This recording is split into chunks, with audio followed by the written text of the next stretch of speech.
In practice and qualifying, they've turned the fastest laps ever. For the first time at Charlotte, they're running on radial tires. The questions are, will the machines hold up? Will the drivers hold up? Will the walls hold up?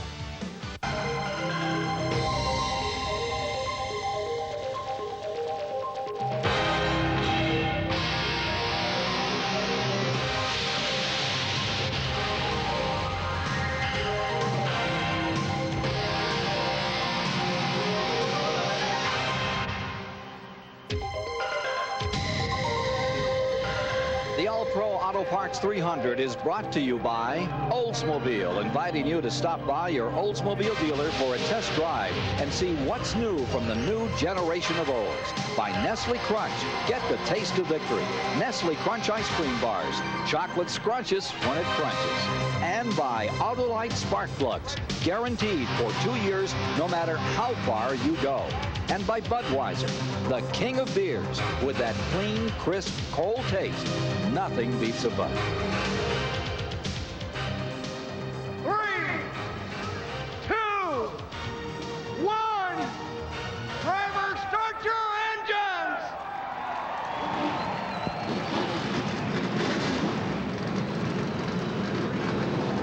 Command is given, and it's showdown time at the Charlotte Motor Speedway for the Grand National ranks of NASCAR. $300,000 in the till, 42 cars on pit road, and we're ready to go racing. Hello, everybody. I'm Ken Squire, and we've got a dandy for you today. We've got all kinds of new records in qualifying, all kinds of new records to be set before this one's over. Working with me today is Debbie Bound. Of course, her husband's a driver out there. Her dad, a great driver from the West, Herschel McGriff. What do you see for this event? Well, Ken, 10 of the 42 starters have broke the track record. I think we're going to see a really great race. How about it, Neil Bonnet? Ken, I tell you, those big speed numbers we're seeing are coming directly from that radial tire. They're very, very fast, but they're not as stable as a bias tire. We're going to have to see if these drivers can cope with that all day long. Your host for today's broadcast is standing by at the Stanley Pit Communications Center. Here's Mike Joy. Thank you, Ken, and hello, everybody. Charlotte Motor Speedway is one of the fastest and certainly the most demanding tracks that these drivers will face. It's a quad oval, so this front straightaway, 2,000 feet long, is curved. You carry a lot of speed into turn number 1 and then sharpen up for turn 2. That's a trouble spot. Also, coming out of turn number 3, you're carrying a lot of speed out of turn number 4, and that's where they try to knock the wall down. Let's go topside for the starting grid. Ken Squire. Let's take a look at how they're going to line up today. It'll be Ward Burton on the pole. A big surprise out here today at 172 miles an hour. And alongside is Morgan Shepherd, the great veteran, driving for his wife, Sonia. Row number 2 today. Jack Spray, the guy that set on the pole at Daytona, is there. And Todd Bodine qualified there, but he wrecked his car yesterday. In row 3, Dennis Setzer. Here's one of the great Carolina racing names. And Kenny Wallace, currently second in the standings. In row 4 today, Ernie Urban and Tracy Leslie. Watch this Mount Clemens, Michigan kid, number 72. Row 5 for today's program, Darrell Waldrop. He's won here on 4 different occasions in Grand National Racing. And Dale Jarrett, you know how strong he's running this year. He's just been fantastic. Rest of the field in row 6, Robert Presley. He's had 2 second-place finishes back-to-back. And there's Mike Wallace. That's the third of the Wallace gang.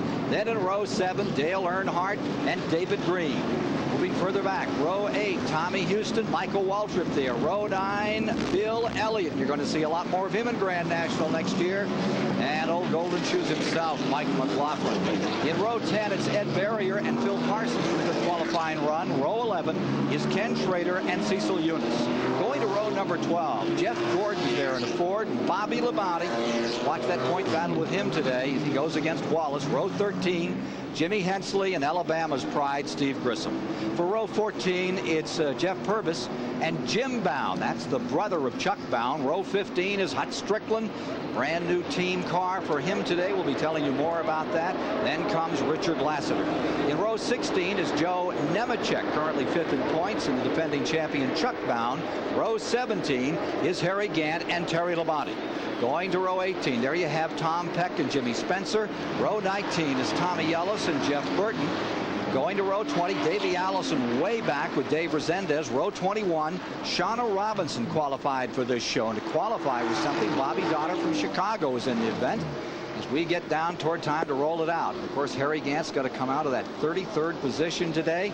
And you're taking a look at the Big A starting grid as we get ready to go. You're riding with Hut Strickland, brand new sponsorship for Hut as he comes to this event, and it looks good for him for next year with these folks. And now you're up there riding in that Penrose car that's settling down to give you some great racing pictures throughout the event. That ought to be fun with Bobby Labonte today. Field is coming down pit road, 50 miles an hour today, and coming across the line, about ready to pull in. Let's go to Dick Burkert. Well, behind me is the most tired pit crew here for sure. This is Todd Bodine's bunch, and they worked all night last night trying to pry their race car back together again. Todd cut a tire down in the last practice session yesterday afternoon, hit the wall, damaged the frame so hard it took all a 75-ton press could give out to try to straighten that thing. They haven't slept. Bodine is very stiff and sore. We'll see what happens when the green flag drops and how that car runs. 50 miles an hour down pit road is the story, and just now pulling back around Victory Circle you see car number 11. It's the end of the road for one of the greatest champions in short track racing history of American stock cars. That's the Iron Man, Jack Ingram, rolling back for the final time. You know, that's a bittersweet moment. He's going to still have a team, but not to know that Jack Ingram's going to come out, run those bull rings, and win all those championships. I hate to see that day come like they did today. Yeah, he said that's the last lap he'll ever make around a racetrack. I think he's planning to join Mike Joy some this afternoon, getting set for a start, taking a look through the field.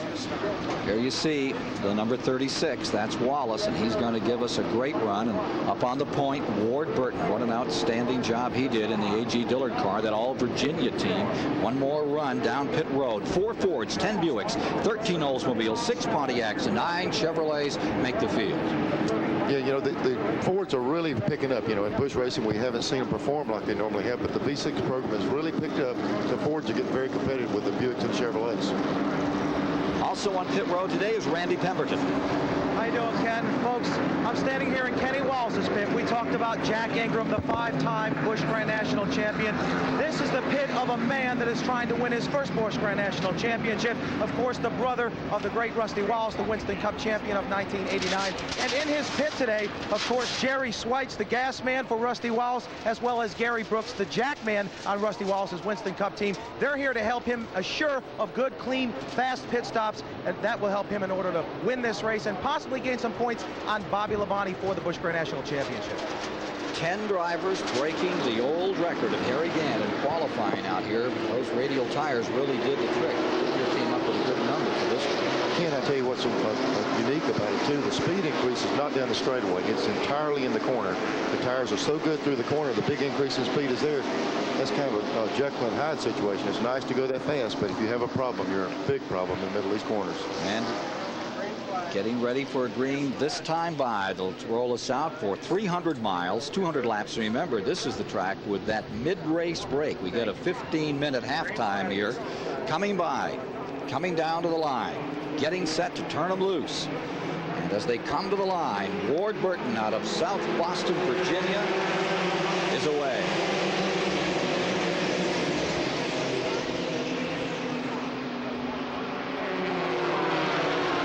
Turn 2. Burton going for that lead. Morgan Shepherd right there holding on the second spot. And Jack Sprague maintaining third.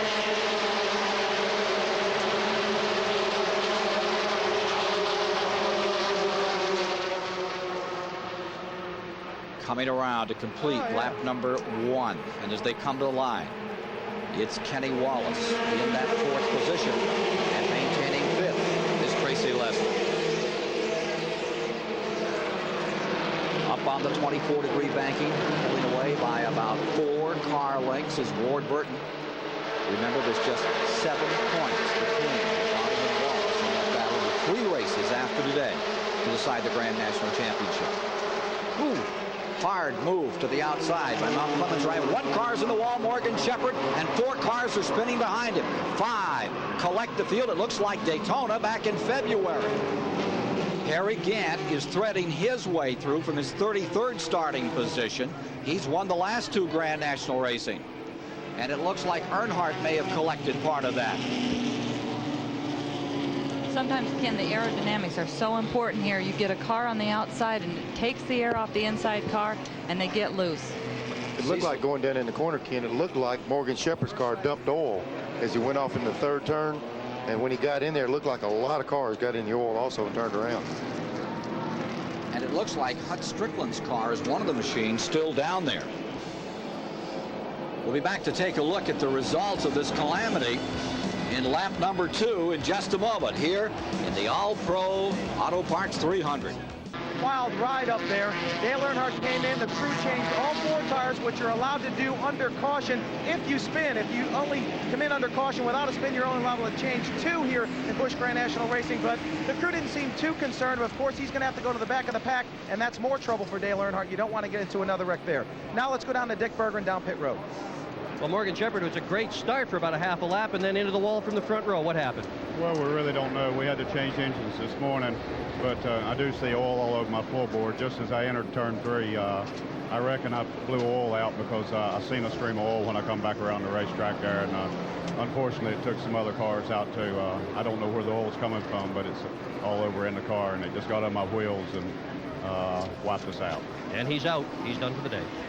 His best finish was 6th back here in 1980, and it ends very early with what appears to be a broken oil line. Let's take a look at what happened up here in that 2nd lap. Well, here we are. Morgan's already up in the wall. And you see the cars coming behind. There's Earnhardt in the black number 3. He got in the oil spinning and just out of frame. The other cars are starting to turn around. That clogged the track up. So the guys got in the oil and just started stacking up on further back in the corner. Hut Strickland with our Stanley in-car camera went just the 2 laps, and he's out. And sadly, so is Grissom in the 31. There you see that windshield destroyed, and the car is bent both fore and aft on car number 92 for Hut Strickland with his brand new sponsorship. It was a very short day. Again, we lost some cars in it, but it could have been a lot worse. You said it looked like Daytona. It sure did. Working on turns 3 and 4. 3 automobiles. We'll be back with more of the story in just a moment. Let's take a look at what happened to a member of the Alabama gang by another member of the Alabama gang. In Strickland's car, here's Neil. Ken, here we are going in 3. See him hold his hand up. He sees the trouble in front of him. He's trying to get slowed down, but you start stacking up. He bumped into the car. He goes down off in the apron. There's the 1 car spinning in front of him, and all of a sudden a yellow car, we couldn't see which one, came by and took the whole front off the car. From another angle, oil has been laid down by that black and red car of Morgan Shepherd, and it turns 3 and 4 into a calamity corner, big time out there. There's the 85 car came by and took the front off the 92, which we saw the in-car shot. But with those cars stacked up like that, it could have been a lot worse. It's bad enough, but we missed a big wreck right there. The 85 car that was involved as we get back down to green was not Nemechek's car. It was not with. Was the 05 car. That was Lassiter, Richard Lassiter's car that was involved. Back under green. As we roll away with 7 laps complete. Ward Burton is in front, Jack Sprague in 2nd, Kenny Wallace in 3rd, and Tracy Leslie in 4th. That car's smoking real bad right there, running in 2nd place, pulling to the inside. Jack Sprague, he's had some terrific runs here, has a real fast speed, and been doing a great job when it comes to these races. There he is, and he is having problems after he's had some great qualifying runs earlier this year, set on the pole for the first race of the season at Daytona. I don't know if he can get it all the way around or not. Looking further back in the field as they tear down into that 24-degree banking. There you see Dale Jarrett chasing after Wallace, and we've got a calamity in turn 1. A complete spin, and somebody took the tail and the nose on that car. It almost makes you wonder, Ken, we saw the car smoking going down in the first turn. If that car was putting oil out, we've had a problem in 3 and 4 with oil, possibly down to 1. It's the 19 car that has been hit and really savaged, and that brings out the 2nd caution of the day. It comes early in the race. 2nd caution of the day for Cecil Eunice. Cecil Eunice in the number 19. This is at lap 9. Didn't look like an oil down situation there. Now it's hard to tell, Ken. I didn't see the start of it, but we did have this particular car here putting down a little bit of oil earlier, or smoking. It looks like smoke. I mean, oil running down the side of that fender well. So he possibly could have put some down going in the first turn. The Staff America Oldsmobile of Jack Sprague coming in. They begin to check that machine over after he made a real stout effort to get up through this field. The Spring Lake, Michigan 26-year-old campaigner now sits on pit road. Second caution today is out. Here's Dick Burton. This is the same car that won this race last year, but there's smoke coming out from under the hood. They're also changing the right side tires on it. They've definitely got some problems in the number 48 of Jack Sprague's car. He had started right up front, but it's a long pit stop. Guy that won the race last year in that car, Sterling Marlin, not competing in the 300 this year, driving for Junior Johnson when usually does not run on Saturday, right, Neil? Yep. You know, Ken, one thing that might possibly be entered into this, you know, we've been here for almost a week, but there's been 3 different events running. We've had the Sportsman cars, the Busch Grand National, Winston Cup. These guys have been here for a week, but have very limited amount of practice on the racetrack. It could be some of this motor changing and things loose on these cars that normally we're found with a lot of practice. And 2 other factors. We would run a race this morning, 100-miler for the Sportsman cars. They have 40 machines out here. They may have greased it up a bit. And Debbie, you were making a point before we get underway. This is the temperamental track. A little light, a little shadow out here makes a big difference. This track, talking to the drivers, they say it changes more than any track they race. One cloud comes over and it might tighten up or loosen. Let's go down to Randy Pemberton in the pits. I'm in Bill Elliott's pit, and he was in that one altercation. They're taking a string to the wheels, and what they're trying to do is set the toe in on the automobile. You can see the damage on the left front. They've already bent to the right side. They're in there with some wrenches trying to set the toe in. That is to straighten the wheels out so Bill Elliott can get through the corners for nearly 300 more miles here this afternoon. All right, we'll show you what happened down here in turn number 1 in just a moment. We'll take a pause for this break and then be back with more of the action this afternoon in the All-Pro Auto Parts 300 from the Charlotte Motor Speedway. News of the All-Pro Auto Parts 300 brought to you courtesy of Pennzoil Motor Oil. As we're back under green, we'll show you that incident down in turn number 1, and it's just about what Neil figured it was. Just a moment. Let's get these cars back and running under green, see if we can get 2 or 3 laps in and take a gander at what happened down in the first turn. 12 laps have been completed as we go back under green. Here you see Ward Burton again hosting that first place for another lap with Kenny Wallace. Right now in second spot, and Dale Jarrett finds himself in third. There you see Waltrip in fourth. I almost think, Ken, that some of the Winston Cup drivers felt a little pressure because they usually qualify a little bit better. You can see we've got a pack of them coming up from the back. Some of them ran that qualifying race yesterday and didn't make it in the top 30. Harry Gant had to run the consolation race after being Mr. September. He's relegated to 33rd in the starting order for today's race. 13 laps are complete. Sprague has gone back out and has come back to the pit area another time. Front 4 coming by. Just behind them in 5th, you see the yellow car of Ernie Irvin. And here's number 7, Gant, who's on a rampage, trying to move through the field, closing in now.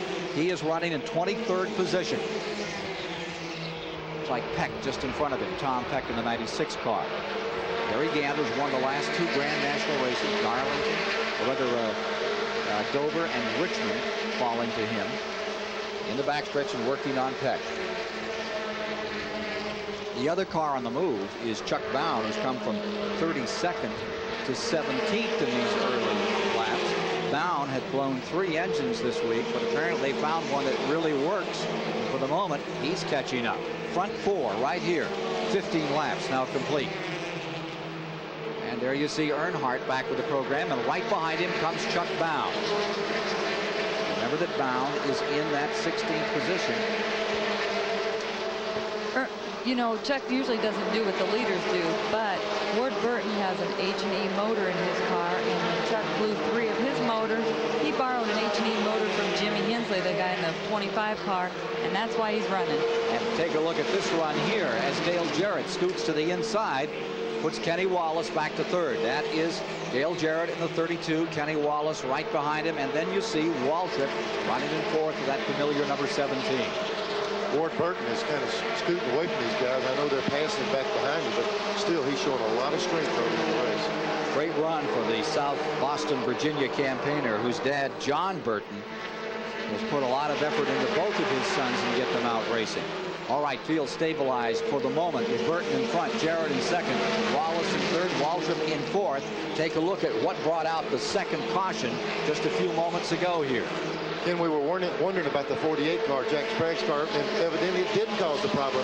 The car's tangled up above him up there. I thought there was oil coming off the other car, but he just ran up in the back of a slower car. He might have got some oil off that car on the inside, but they just tangled up above the 48 car. And that is the 19 of Cecil Eunice, who was the big victim in all of that. Showing 18 laps complete with Burton in front. There's Cecil Eunice, who's made it back on the track. Point standing battle in Grand Nationals, just as intense as in any other division. Cecil's been running for Rookie of the Year this year, and he's kind of, it's gone ahead with just Jeff Gordon and David Green. Cecil hasn't been able to run all the races, but he was hoping to make a good showing here. You saw Jeff Gordon collected in that instant. He has been able to continue. As you take a gander at Ward Burton completing his 19th lap, and he draws away by about 20 car lengths. Davey Allison has locked up with Harry Gannon. They're storming through the field now, the 28 and the 7. Up into the 17th position, back straightaway, and you begin to get a sense of the interval between Ward Burton and those challengers who are still up there looking for him. For the moment, he's got them covered. Now take a look at Davey Allison here. There's Resendez in the 79. He gets high. That car has been working the outside since the outset of the race. We've got trouble up in turn number 4. Phil Parsons is out of control. 4 cars spinning, including Bobby Labonte. Cars out of control, looping down the track. The car running backward is Bobby Labonte. And there's Joe Nemechek. He's backwards on the racetrack. Jimmy Bounce spun but got through. The number 72, which is the Mount Clemens, Michigan racer. Tracy Leslie was in it. But we've had 3 serious early cautions in this event. We're showing 20 laps complete. Nemechek is coming back out on the track as they run back to the line. Make no mistake about it, Ward Burton has put his stamp on the leadership of the event as he just came around. I'm sure his spotter was telling him to stand on it and bring it through. It looked like it happened around Phil Parsons' car, where the first car broke loose. There's the 87 of Nemechek. Let's go down to the Stanley Pit Center. Jack Ingram is standing by down there for an observation with Mike Joy. Thank you, Ken. Jack, 5-time champ, put the helmet on, climbed in for the pace lap today. For the last time, how's it feel knowing that you've walked away from that car now and we won't see you out there anymore? Well, I got a little bit of mixed emotions sitting here watching this race on the monitor. I guess the total impact hadn't hit me yet. We just have to wait and see, but it's certainly becoming a little more emotional each minute that I sit here watch this race. When I first saw you, it was down in Martinsville. I came down with the modifieds, and you had that brown, well, it was a Chevelle, sometimes it was a Nova, and I think it was an oak stove on the side, and it was you and Monk Tate and Sam Ard, and boy, you were the guys to beat. It was quite a show back then, and it still is today. Thank you very much. Well, happy to have you here, but as you look at this race unfold, and we saw that one replay of Hut Strickland getting body slammed after his car had stopped, and Bobby Labonte with the damage, and everybody else out there.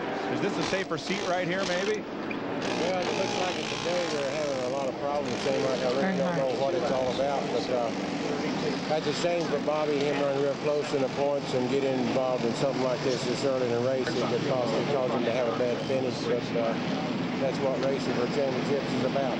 You've won 5 of these things, and some of them were close ones. What advice would you give a Bobby Labonte or a Kenny Wallace right now, just 7 points apart? Well, you got to go out and give it your best shot with only 7 points apart. That's what got them there. They do whatever they got to do to run well.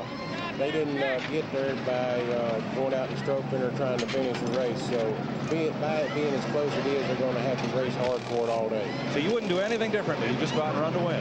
Absolutely. But, of course, there's Bobby. He's having a problem. His chances of winning looks like it's going to be tough today.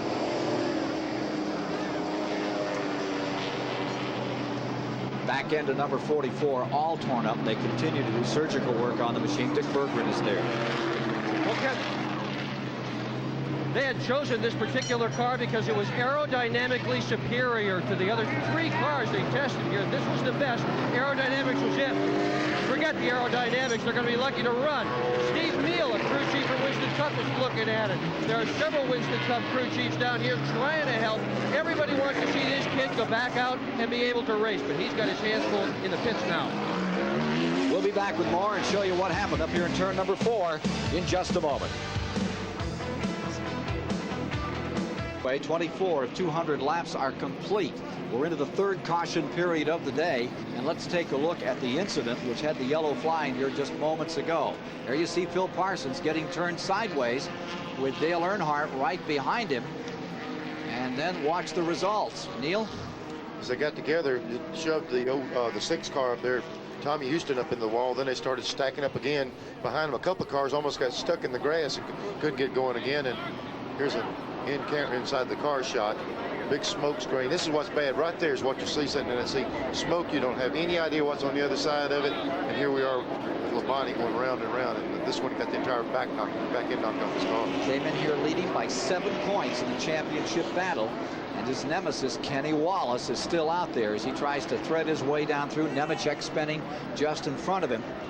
Of course, he's running backwards at that point. He's traveling backwards down out of turn number 4. Now, the latest word we have is that the number 3, Earnhardt, has been parked for rough driving. Let's get more on that from Randy Pemberton. It was an unbelievable scene here during the break. NASCAR officials were communicating to the entire pit crew here in Dale Earnhardt's pit.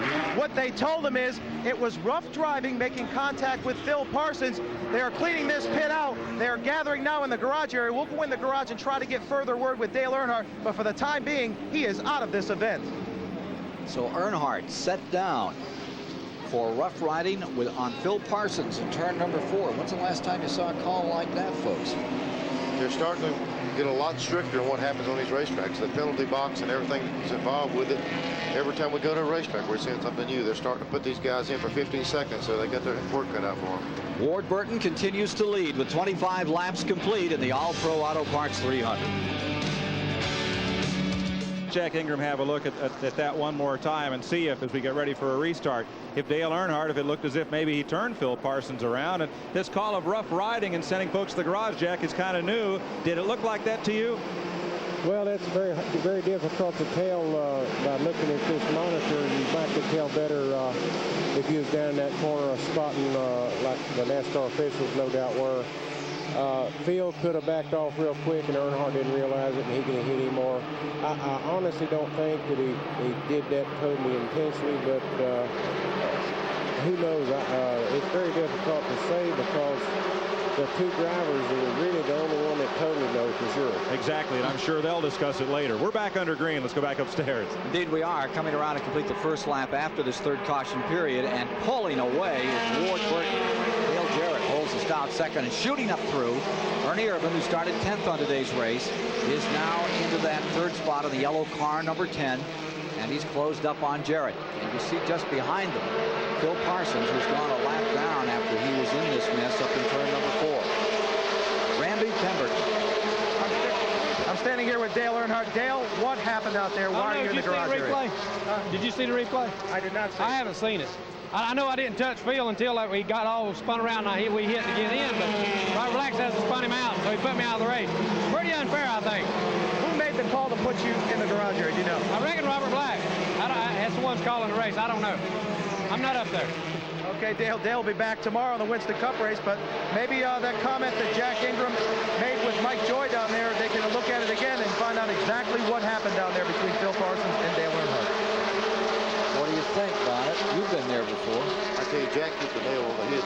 You know, do you see the first lick or do you see the first time a guy gets sideways to get out of the gas or the nail hit him? It's hard to tell. There's 2 people that really know. One of them's in the garage and one of them's out there running right now. It's a lot of speculation when something like that happens. See, look at the interval between first and this battle for 2nd place, Debbie, as the 32 and the 10 stay at it. 32 Jarrett, 10 Ernie Irvin. Ernie Irvin right now is another one on probation, Ken, and he's trying to keep his nose clean. And there's a lot of them that have had trouble this year. Caution's back out. Yellow is on for the 4th time. Debris on the racetrack. There you see it. And back to the line, leading by 30 car lengths in just this brief period. We're now at lap number 31. And he just draws away. That thing is a missile that Ward Burton's driving today. Again, he's running strong. And I saw as the 44 came off the corner, the rear bumper panel flew off of it after it had been damaged. Let's see what happened out here. This car here is when it just went back out. They tried to get everything prepared as well as possible. That's a fiberglass section on the rear, and without that aerodynamics, just like a parachute, and it just snatched the rear section off of the car. So Bobby Labonte continues to have his problems out here today. We're under caution. 4th time of the day. 31 of 200 are complete in the All-Pro 300 here at the 1.5 Charlotte Motor Speedway. Labonte's Oldsmobile back on pit road, leading in the Grand National point battle with 3 races to go after today. Off to New Hampshire International Speedway up at Loudon, New Hampshire next Sunday, and moving on to Rockingham and finally to Martinsville, and he's really having his problems. Here he is, the 44, rolling back out another time, trying to stay in that point hunt. Ken, if he was any place other than here, that he could live with that kind of damage on a short track, but boy, it's really going to hamper what the car's capable of doing the rest of the day. Coming down, ready to go green with 32 complete as they come to the line. Car number 27, Ward Burton in front, Dale Jarrett in second, Ernie Urban in third, Waltrip is in 4th. Now it's Kenny Wallace in 5th as they peel off into the first turn, and there's Parsons in the number 29 trying to stay in that lead lap. He can't make it from there, not with the Ward Burton car running as it is, although he's giving it a really stout try this time. They have him covered. Turn 3, goodbye. Ward got ahead of him. Ward has that car just handling perfect. He's been real aggressive this year. He's been known to be a little rough by some of the other drivers, but he wants to win a Grand National race this year, and he's giving it a good shot here. When you're running as good as he is right now, you don't have to be rough. There's nobody to mix it up with. That's right. He's had a lot of little problems happen to him. Gas pedal has stuck, tire problems, but he's really showed some good driving. Here you see the 27 of Ward Burton drawing away. That is a lap car. Phil Parsons, number 29, involved in the incident that has removed Dale Earnhardt from the event. He's been given the thumb and sent to the showers. Earnhardt has been declared out of it for rough riding. We can get more of the story from the Parsons pits. Let's go to Dick Berggren. And I'm with Phil Parsons, crew chief Phil Ford. What did Phil say to you happened? Well, he said that, he felt somebody hit him from behind. Said if it was Earnhardt or whoever who it was, it wasn't nothing intentional, nothing like that. Well, that's what Phil apparently has told his crew, nothing intentional, but he did feel a hit. Well, Neil wants to take another look at that and see from a little further back, perhaps, what developed that got Earnhardt out of this race. Perhaps we can take a look here in a moment at that car number 27, as it was involved, or 72 involved, with car number 3, Earnhardt, up here in turn number 4, that brought out the 3rd caution of the day and brought Dale Earnhardt back to the garage area. 29 car. Here it is again. He's following along behind him. He's right up behind him, and there's no doubt they got together, but the question is, did Phil get a little loose? Did he have to roll out of the throttle, or Dale hit him? Like I'm saying, the only people that know are the 2 guys in that car. I wouldn't think that this early in the event you just see a guy shoving somebody around, and just like Jack Ingram said, it's awful early for somebody to be running over somebody. Last lap, that's the type, you might put some heat on, but pretty early in the darn race right now. 37 laps are now complete, and Ward Burton draws a bead on first place and his first win in Grand National racing as he draws away from the field another time. Dale Jarrett, his car. Ernie Irvin made a real good move in the 10 car on the restart, and he's right up in the middle of it. Here comes Darrell Waltrip right along behind him. These 3 cars right here are real strong contenders to win any Busch race. They got their work cut out for them to catch the lead car right now. That leader's averaging 168 miles an hour per lap. But these cautions have really slowed the overall complexion of the event dramatically. No chance for a record here today. Now look at Waltrip trying on the inside to gun down the number 32, the 17 of Waltrip, low on the track as they lap number 44, Bobby Labonte, the Grand National point leader. Dale Jarrett stays right there with a good steady hand. I thought thought maybe they'd stay in line together and try their drafting abilities and try to catch Ward Burton, but they kind of want to mix it around a little bit right now. Jimmy Hensley is running 6th. Jeff Burton is to 7th. David Green is in 8th. Davey Allison in 9th, and Mike Wallace is in 10th. We have 5 sets of brothers in this race now. The Lamontis out here, the Waldrops, Michael and Darrell, the Wallaces. There's the Burton brothers, Ward and Jeff. The Bound kids are out here. It's a family affair today. As long as all the family stays in good stead, we're okay. Ernie Irvan is wheeled into 2nd spot. He's around Dale Jarrett. You see Ernie Irvan, who is on probation these days. Will probation status affect your driving out here today, Ernie? I'm on probation pretty much all the time, so it doesn't affect the way I drive. You know, that's just a quote they got down right now. They've been watching me pretty close anyway, because been in a few incidents with the Cup car, but I drive hard, and I got to where I'm at from driving hard, not from taking it easy. So we're gonna drive hard still. I still don't understand what the probation's for, so they haven't been able to explain it to me, but no problem. Right now, running in 2nd spot, car number 10, Ernie Irvan, to Ward Burton, who has the field covered and is drawing away. He has a quarter of a track. Look further back. Here's the 99 running in 6th spot. That's Jeff Burton, and he's closing up on number 36, Kenny Wallace, in 5th. And then look at the dogfight directly behind them as they wheel back to the line. Jimmy Hensley is on the outside in that 25 car. The 8 is David Green, then Davey Allison, Mike Wallace, Chuck Bound, Dave Resendez, all in there in that scurry for positions off the leaders. Davey Allison on the shot. He had to run a qualifying race yesterday to get in the race, and he really ran lousy in that race. He ran about 8th in that race. I saw him this morning. He said they made big improvements on the car, and he's getting up in the middle of it now. Chuck Bound is one guy that wants to do well here. He is not mathematically out of this Busch Grand National Championship. Of course, he's the 1990 champion.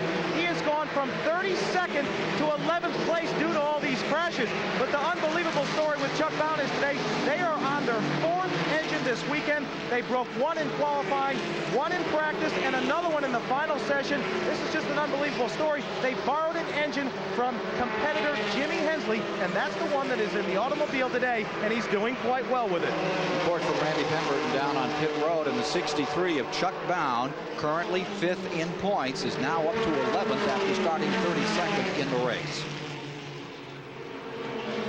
Cautions again out. It's number 5. That's the 5th caution of the day. Caution is down. We've got more debris on the speedway, and as that caution came, Jeff Gordon in the number 1 car, the Ford, had pulled onto pit road. He started to come back out again. I don't think he wanted to go down a lap, so he came in, and when he realized the caution was thrown, he started to make his way back onto pit road, and for the moment he's being held out there. Bobby Labonte looking up from a long way under today to that car number 44, and Ward Burton is a big surprise. Run after pit stops by the leaders. Jack Ingram, in 18 years of running this race, you've led nearly 5,000 miles. That's 1,000 more than anybody, but never won it. What are some of the tough things that make this race so hard to win? Well, you got to have a good finish. You got to have a good car. I mean, you got to be running around at the end with a good car. And I let Bobby Allison beat me about a half car length here once. Another time I was leading the race by almost a lap. I was almost ready to lap the 2nd place driver, and with 10 laps to go, and cracked the crankshaft and didn't even finish. Matter of fact, the pit crew had already headed to victory circle. So you got to be around at the end with a fast car to win this race. How about Harry Gant, your Skoll brother? There he is up at the front of the field where he was the whole month of September. You beat and banged around with him on the little short tracks back before this was the Busch Series. It's got to be neat to see him having such success. Well, it certainly is. I'm proud of Harry Gant as I would be of myself if I was doing that. Harry and I, we always did races with each other, and we get to race back together, run each other, and he'd win the race most of the time. But Harry's probably the cleanest and the best driver that I've ever raced against. I know he's the best driver, and obviously he never has really done anything on the racetrack that's controversial. And Harry Gant's just an absolute prince person for another. Well, calling Harry Gant the best, that comes from one of the best. Ken? Harry Gant has certainly shown his colors today. 33rd after he won the consolation race. Now he waited for all those guys to pull in just so he could grab a piece of the moment out of here as he tries for his 3rd in a row. We saw him win at Richmond, went on and won at Dover. Here he comes again. Pace car is dropping in. There are 46 of 200 laps complete as the green comes out, and Harry Gant is right back on the point. Mr. September is trying to stretch it into October. Let's see what he'll do. Maybe he thinks this is September 36th. Just adding 5 more days. He'd probably like to keep that count going right through to October and November. Harry's so modest. He says, I'm not the best driver out there, but I am a big car. He's driving the nail on these guys now. Here's Davey Allison's car, number 28, on pit road. Davey is in trouble and going a lap down right now. Bobby Dotter is just behind him, also on pit road. Field coming by. Leader. It's Gant and Ken Schrader in this shuffle after that activity on pit road. Number 15 finds himself for the moment in second spot. He's won here before in this race.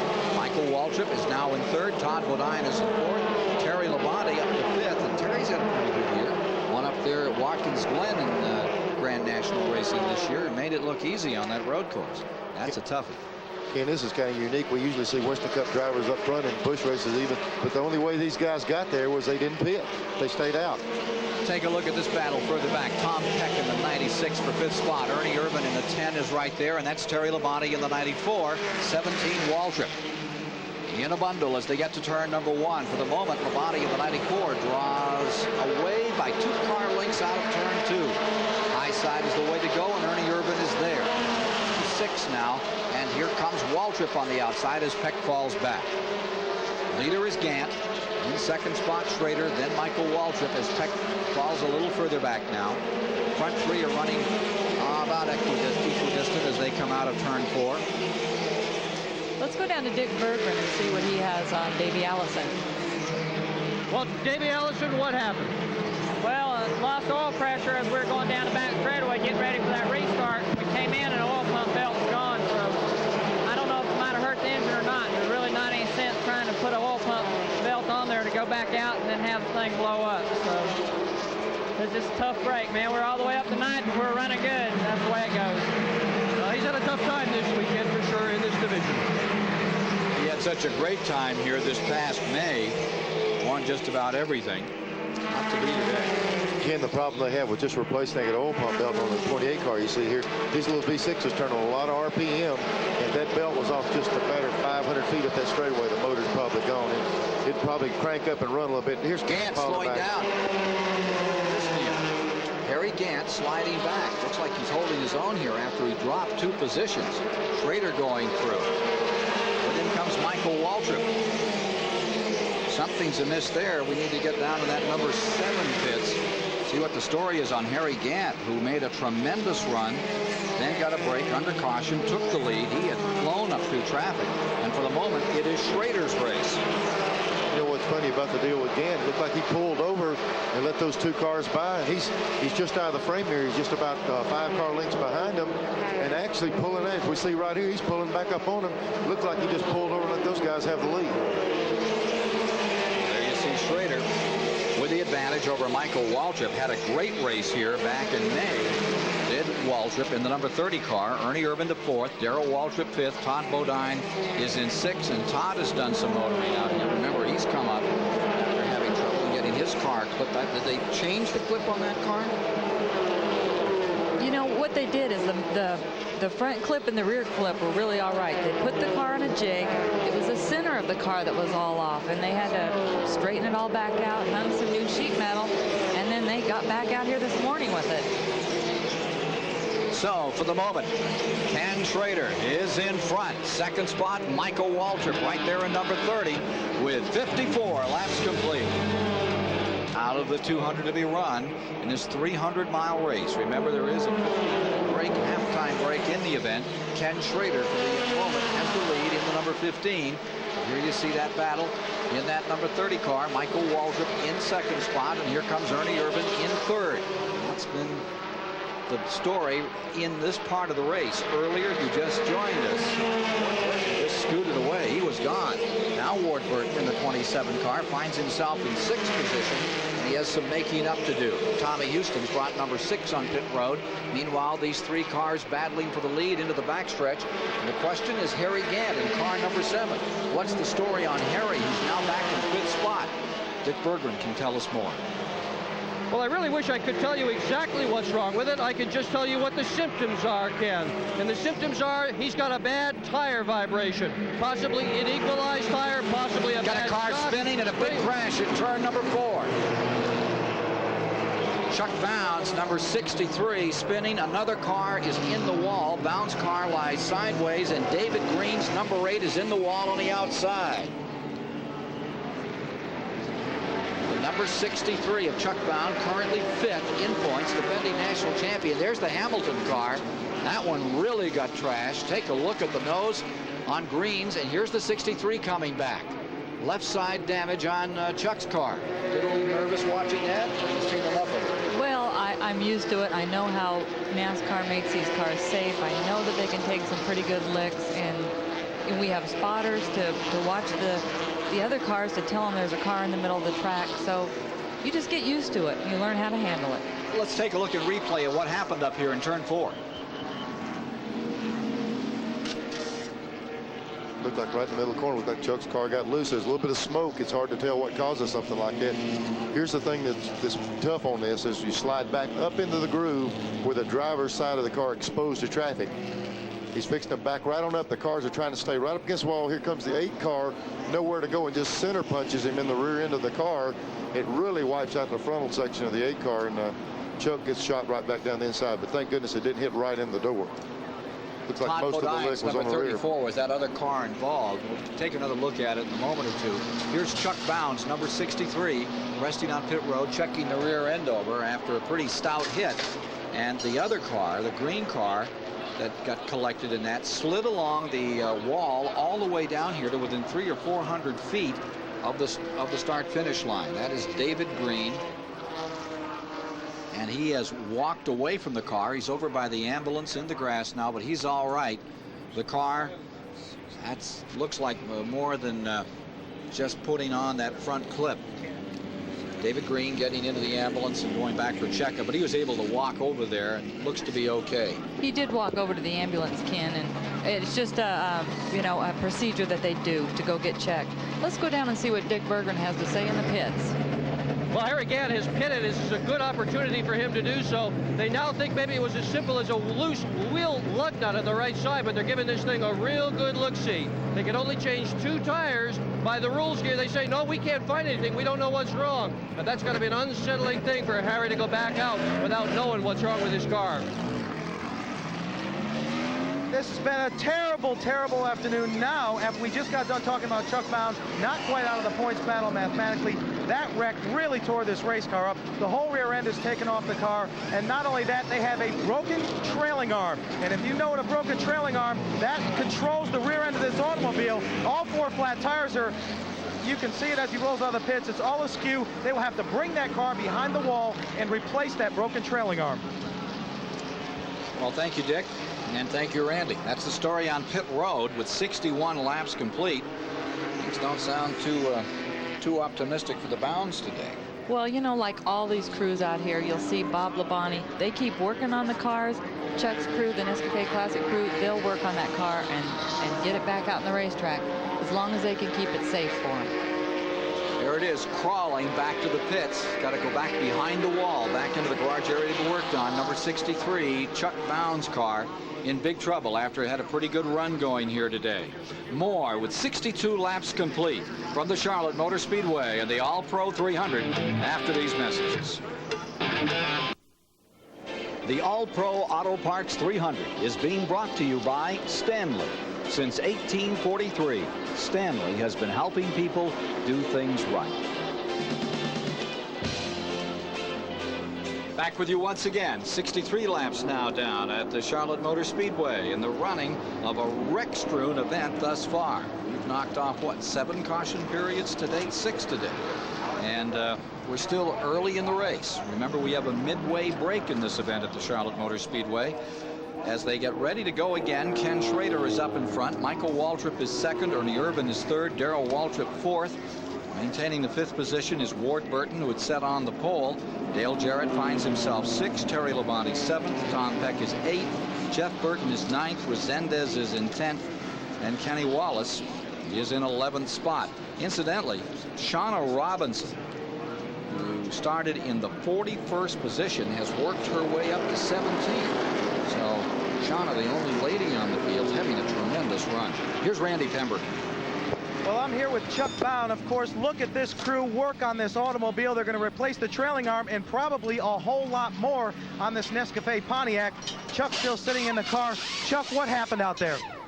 Well, to tell you the truth, it was just a little loose, and I was running a little too hard, and it just got away from me. I lost it in turn 4 there, and caused some of the other guys some problems and tore our car up pretty good, but it's too bad. I wanted to finish good this one today, and I just ran a little too hard, and it got away from me. Is that what's going on with the rest of the field? I mean, we've seen all these crashes today. Well, I think it's a little bit looser out there than what we anticipated with the cloud cover, but most of them are doing a pretty good job. But I think we're done with the Nescafe Classic Pontiac today. You want to ask your husband anything? No, I mean, that just happens sometimes. You run hard, and he tries to be competitive, and he just got a little too loose. All right. We'll be back with more here this afternoon. Complete. No personal orders from the Bounds out here up on the racetrack. All torn up. Jeff Gordon seems when one rookie has trouble. David Green's in the wall. Jeff Gordon is smoking.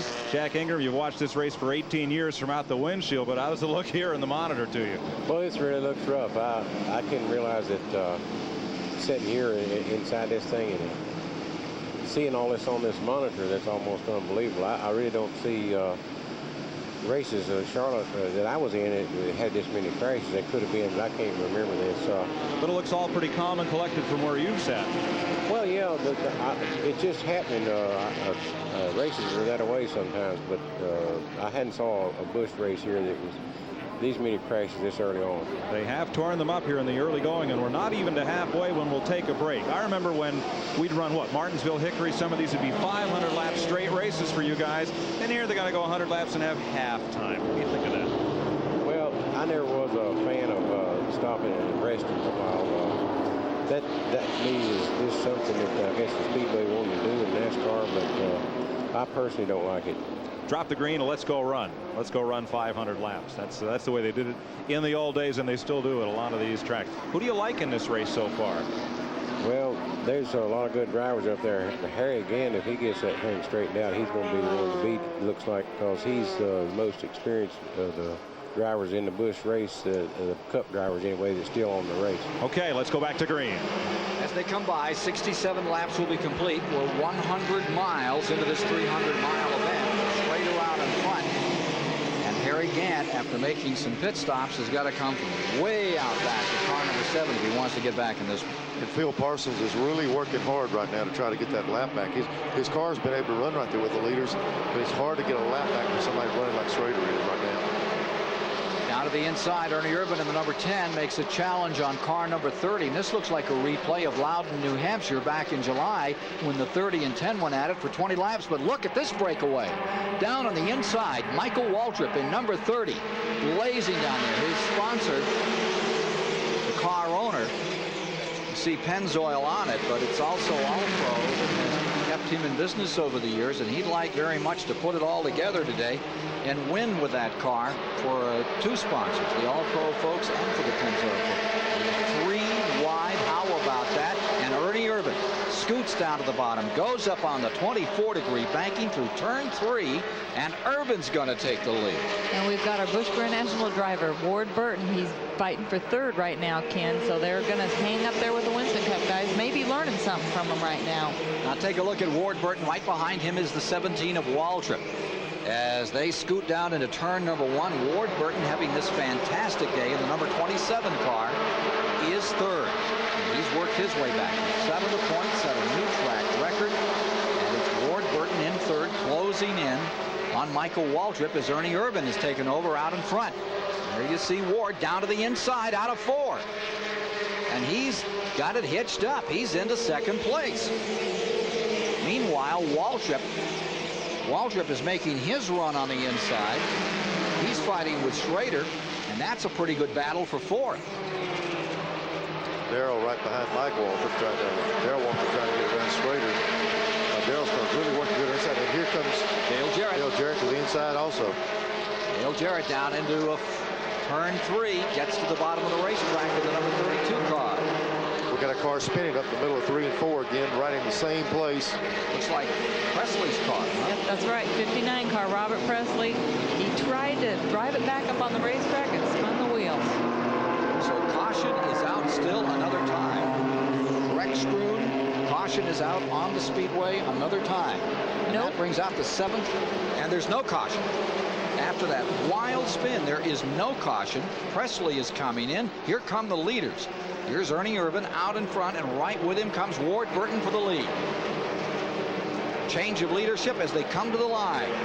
Lap 72. Ward Burton back in front, and Ernie Irvan's been stung. He comes right back on the outside and retakes the lead. Earlier, when Ward Burton was leading the race, the team car of Ernie Irvan was the only one who could really move up to him. They've got a lot of work right now to get back around Ward. Ward Burton, the Buick, out in front. Michael Waltrip's Pontiac goes to second. Ernie Irvan falls to third. Ward Burton, you've got a reputation as being a hard charger. Is that deserved? Well, that's the way I drive, so I guess it fits me. I've been getting a little hard publicity by some of the drivers thinking I'm a little rough on them, and there's been some times where maybe I was. But I am an aggressive driver, and I'm going to take my car to the front if I can get it there, and I'm trying not to knock anybody out of the way, on the way, but you know, it's a sport out here. We're all just so competitive. There's so many good running cars. You're going to have some contact sometime, and I'm going to be a charger, and unless Kona tells me differently, where I'm driving, that's the way I'm going to drive it. South Boston, Virginia's Burton now with a 15-car length advantage and drawing away. And what a show he's putting on. Irvan second, Schrader third, Michael Waltrip in fourth, and Darrell Waltrip has just moved back into fifth spot. Right with him comes Dale Jarrett. Also getting into this tangle is Terry Labonte in the 94. Here you see Terry Labonte's 94 just behind Darrell Waltrip. That puts Terry in the sixth. Darrell Waltrip in fifth. And then Dale Jarrett. It's unbelievable how Ward Burton has pulled away from this group. He's another one of the brothers. His brother is in the 99 car, Jeff Burton. And Jeff's been, you know, they go back and forth on how well they do. Like I say, Ward's had problems, but he's not having any problems today. He can handle them all. He's got everybody for the moment covered. They pitted. When all the leaders came in, he fell back. Now he finds himself able to get right back up through the field. Car number 33 has just gone back to the garage area. Ed Barrier out of Winston-Salem, North Carolina. Great racing family. That Grease Lightning car has gone back to the garage. Barrier retiring at lap 75 was when he pulled in. Well, I'll tell you, when Burton took the lead, that was very impressive. He started probably 15th or 18th after that restart and drove by the guys that were just battling for the lead, and now he's pulling away from them. It's a 20-car length advantage for Ward Burton this time. Here's Dave Resendez in that 79, and he has his hands full with Kenny Wallace in the 36. That's for 8th spot. Meanwhile, Ward Burton is in front. Let's give you an idea about the interval out here. There's Ward Burton out in front. As you look back there, there's that second place car, Ernie Irvan in the number 10, that Chevrolet maintaining that second spot. Then you see Schrader running in third as we check the interval for you around the speedway at lap 77. And there you see the 30, the Waltrip brothers, Michael in the 30 and 17, Darrell running fifth. Behind them, as they lap Bobby Labonte in the 44, is Terry Labonte, his brother, in the 94. The Oldsmobile that started 34th. Next up in line is Dale Jarrett running in 7th in the 32.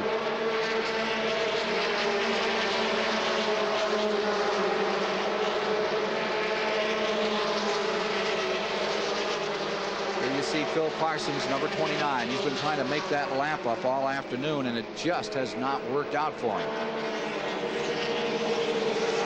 Good run going, got caught up in an incident with Dale Earnhardt, and there's Bobby Labonte still trucking out there trying to get something back. Resendez in the 79, Kenny Wallace and Jeff Burton scooting along through there. You see the 79, then the 36 and the 99 of Jeff Burton. So you're looking at 9th, 10th, and 11th position. The 99 currently shown 11th. Jim Bound in car number 16, 12th out here in all of this. bad break for Phil Parsons. Had it going well at the beginning. Caught up in a major calamity in turn 3, and he's been trying to make up a lap. Now you see Tom Peck in lane 6. We had Tom Peck listed in 13th, moving around, picking up some positions. He's picked off 2 out there, Neil. He's been moving up through the pack as the race started. I've seen him run a lot of these Busch races, and it seems like the longer he runs, the better he gets all day long. Take a look at this, 16 and 7. That is Jim Bound in the 16 and the 7 of Harry Gant. And they are on a thrash. Jim Bound is now up to 13th. Harry Gant comes back to 14th. And Harry Gant's car seems to have been remedied from whatever problems it was having it. Andy Pemberton can tell us more about it. I'll tell you what, Ken, this team was very concerned down here in the pit. They told me that he broke either a ratchet or an axle. And they said, boy, it is a handful, but if anybody can drive it, it's Harry Gant. I don't know, Neil Bonnet, what's it like driving with one of those problems in a car like this? Randy, I tell you what, it's like driving a street car with 700 horsepower. You're just pulling with one wheel. And another thing that really affects it is when you go down in the corner, you use the motor to back the car down, to slow it down. He's doing it with one wheel. It jerks the car out from under you. So he's having a problem getting in the corner and off. If it wasn't someone but like a person like Gant, he'd have his hands full right. Tommy Ellis in the 12. Had been running 12th. He's falling back. Peck is making a very good run. So is Bound in that 16 and the 7 of Gant. Looks like he's going to be around at halfway. Make another charge up in front. I think Tommy Ellis had just got trapped behind that slower car. He had been side by side with Tom Peck, battling him in front of Harry. So I think Tommy had just got trapped behind a slow car. And Todd Bodine's number 34, wending his way back through the field, now being shown in 14th position. Well, Gant is moving up through the pack, and that's with one-wheel drive. That's kind of hard to do.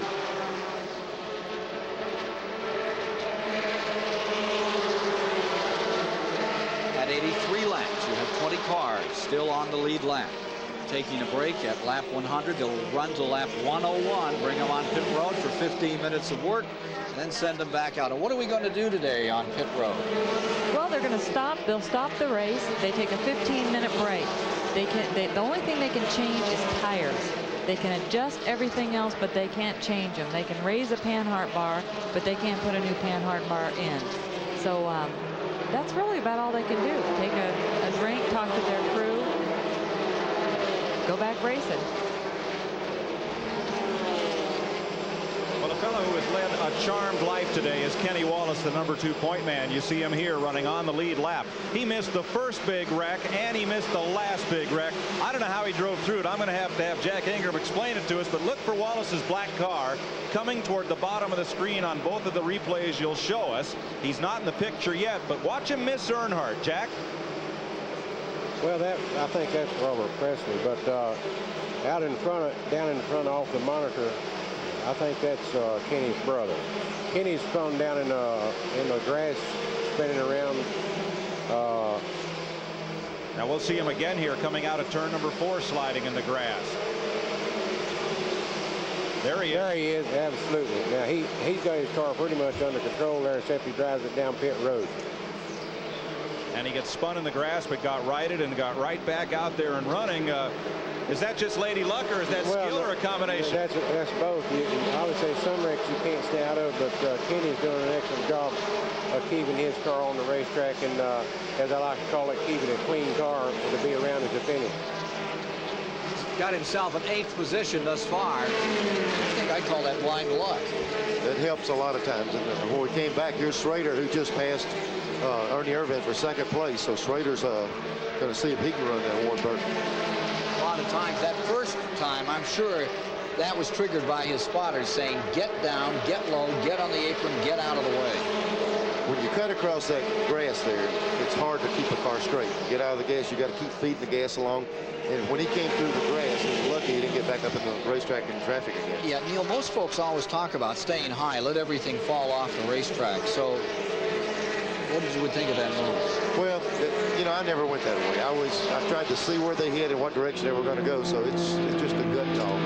Back in a moment with more from Charlotte with 88 laps complete. Pennzoil aerial team piloted by Randy McNavis and the cameraman Lawrence Karoff giving us these pictures. As you see, car number 17, Waltrip. I trying to do something about Ken Schrader in that black number 15 just in front of him. Now looking a little further back in the field. Here you see the 94, Terry Labonte, currently in the 6th position, and directly behind him, Dale Jarrett closing in.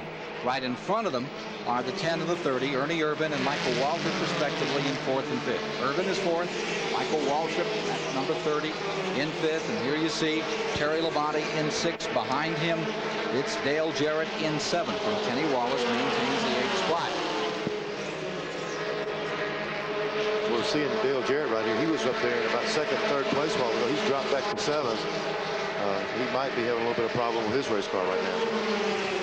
Continuing that rundown just a bit further back. At the present time, Resendez is in 10th, and Jeff Burton remains 11th. 12 is the 12 of Tommy Ellis. Todd Bodine finds himself 13th, and Jim Bound is now in 14th. Here's Waltrip, number 17, closing in on car number 15. Chuck Bound, after work behind the wall, is back on the track many laps down in car number 63. This action at lap 94, getting down toward the midway break here. Waltrip trying to pick up a spot from Schrader. Darrell's car seemed to really be working well through 3 and 4 in the middle of the corner, right down on the line. Here he is right here. Both of them run this virtually the same pattern here, but Darrell seems to be getting through 3 and 4 just a little bit better. 2nd place battle right here. Schrader in 2nd place. Waltrip trying to take it away. Franklin, Tennessee campaigner, qualified 9th for today's race. Here he is coming down to the bottom of the track.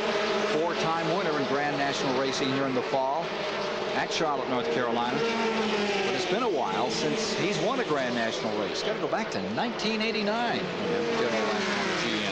We're looking at Schrader's car coming straight at us just then.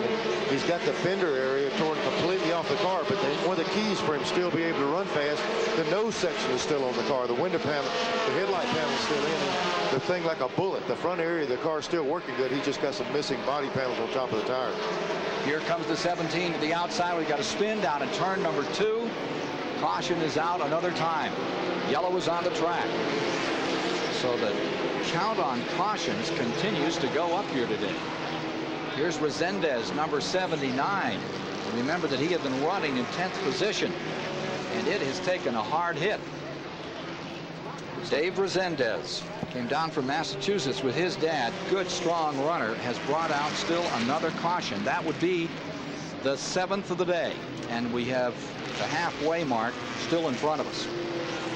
96 complete. This may take us to halfway, Neil. Yeah, when we start talking about halfway, it makes me wonder if you can do body work on the halfway mark, because it looks like Earl Scheib needs to get a hold of about half of these cars. Even the lead cars have got damage from all these accidents we've had. Resendez 79 down at the bottom. There's Grissom's number 31. You can't jack them up, right? Well, you can jack them up. You can jack one side up or the other side up. You cannot put 4 jack stands under the car on pit road. You will be penalized 1 lap if you do. There's the story of what's going to happen in that halftime today. Seems like they give them an opportunity to fix those cars up a little more, Neil. Well, if you started that, Ken, you'd have guys snatching motors out of the thing, sticking another one, and they change motors in these things in about 15 minutes. So they've got to have a stopping point. But I think the biggest problem we have is the body damage on a lot of these cars. Coming by, Ward Burton at lap 97 has the advantage. We'll be back with more in a moment from Charlotte.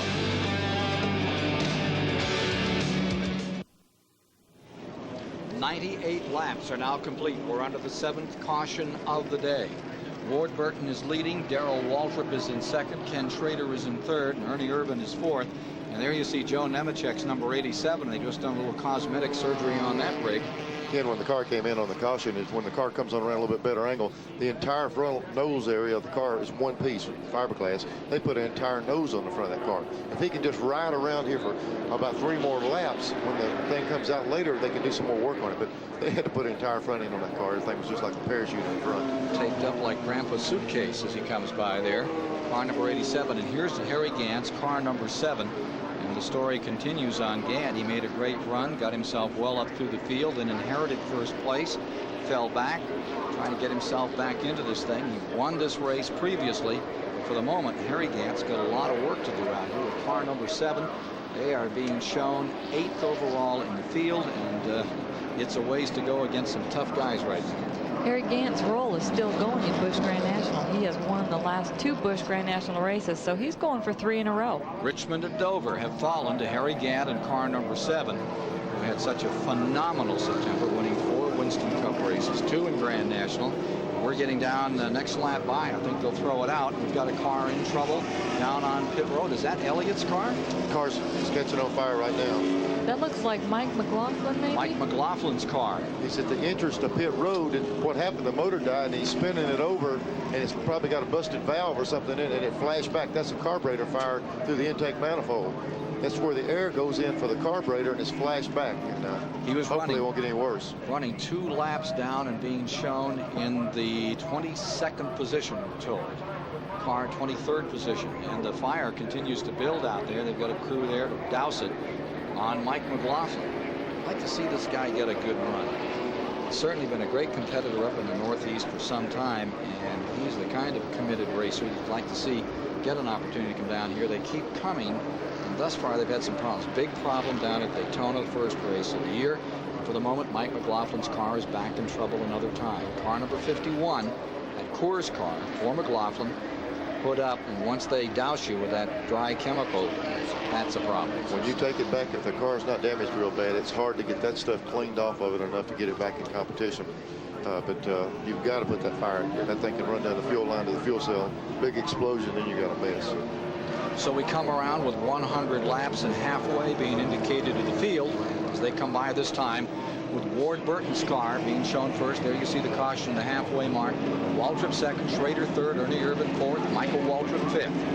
Terry Labonte coming across the line sixth, then Jarrett, Harry Gant in 8th, Kenny Wallace 9th going down into turn 1. Jeff Burton would be 10th, Tommy Ellis up to 11th, Jim Bound in 12th. So we're at the halfway point. We'll take a 15-minute break, halftime here in the All-Pro 300 from the Charlotte Motor Speedway. More in a moment. Welcome back. It's halftime at Charlotte Motor Speedway, and due to threatening weather, it's been cut to just a 5-minute break, so the crews will have to work fast. Gives us time for our first Big A Auto Parts update. There's already been some good racing here at Charlotte today. The Duron Paint and Wall Coverings 100 for NASCAR's new Super Speedway Sportsman Division. Let's have a look at the highlights of that 100-miler run earlier today. That's not Dale Earnhardt you're seeing, but maybe it might as well be. Kirk Shelmerdine, his Sunday Winston Cup crew chief, fulfills his lifelong ambition of getting behind the wheel, and he ran from the front and spent much of the race in front here at Charlotte in the course of these 100 miles. Mark Cox, the black and orange car on the inside, 74, passes Ronnie Sewell there for second, and pole sitter T.W. Taylor, number 22, follows through for third. A late race yellow flag would close up the pack, and it would become just a one-race sprint as they would come down to the wire. Here it is, Shelmerdine in front, Mark Cox looking for racing room underneath, couldn't find it. Shelmerdine holds on to score a big victory from behind the wheel. Let's have a look at the top 5. Kirk Shelmerdine, the race winner. Mark Cox hangs on for second, pole sitter Taylor, Robert Huffman, and first lap leader Freddie Query. In our second Big Day update later on, we'll have the qualifying results for tomorrow's Winston Cup race here at Charlotte. Ken? Thank you, Mike. The weather conditions are as follows. They're reporting now a pretty good chance of showers in the next hour, and they are really making every effort to move this thing along. So it was the decision of H.A. Wheeler, president of the Charlotte Motor Speedway, to cut it from 15 minutes to 5, and it's at 3:37 right now before they'll turn them loose again. Here's Randy Pember. Well, I'm down here with Harry Gant. Originally, they thought it might be a ratchet in the rear end, and then it was an axle. But now they're talking about the bushing in the trailing arm. Harry Gant, I know it's been a handful out there. Have you decided what the problem is in the automobile in the rear end? We ran a long time while ago with the tire equalized real bad. It knocked the bushing out of the front trailing arm, and the rear end turns as you throttle the car, so it's awful hard to drive. So that's the story from Harry Gant, Neil. Hard to drive down here. Randy, whenever that bushing comes out of there, to start with, a problem with an equalized tire is so out of balance, it just virtually shakes the car to pieces. That bushing was about 1.5 inches in size, and it had to be shaking him pretty good to tear that out of there. And now if they can't replace that bushing, that thing, when he mashes the gas, the rear end runs to the rear of the car, tries to turn the car sideways, they're going to have to fix it. But the story is he's still in 8th place. Tough old Harry. All right, let's go down and meet the leader right now at halfway. The leader's nice and calm sitting here on pit road while everybody frantically works on your car. Are you just going to run away with the second half? What are you going to do? Well, I tell you what, it'd be nice. This Charlotte track has always been super to me. It's a showcases all the tracks we go to. This Walton Big 8, J. Chisholm Buick race car is handling super for me today, and I owe it to all of the crew and the guys working scrambling right now. How are you running? How are you going to run this thing? You're going to have to run it wide open the second half. Have you got any in reserve? I got a little bit. I'm going to run as hard as I can every lap like I normally do. There's your leader. Finished 7th here, back for the win today. Ward Burton. We'll find out if he can get it in the second half. Make tracks to Sunday night for serious racing action on Pass Sports. The thunder begins to rumble with awesome events, including racing from the NASCAR Grand National Circuit, IMSA, World Grand Prix motorcycling, and more. Then, on Sunday evenings, check out our lineup of shows devoted to motorsports enthusiasts. Wheel Power, IndyCar World, This Week in Cars, the Chevrolet Motorsports Hour, This Week in Dirt, This Week on Pit Road, plus Formula USA Road Racing and the AMA Motocross Circuit. Sunday nights are louder than ever on Pass Sports. Just watch us. Promotional fees and consideration have been paid by the following. Big A Auto Parts. Whether you like to do it yourself or let a Big A Pro service your car, look to the sign of Big A for everything you need to keep your car running right. And by Stanley. Since 1843, Stanley has been helping people do things right.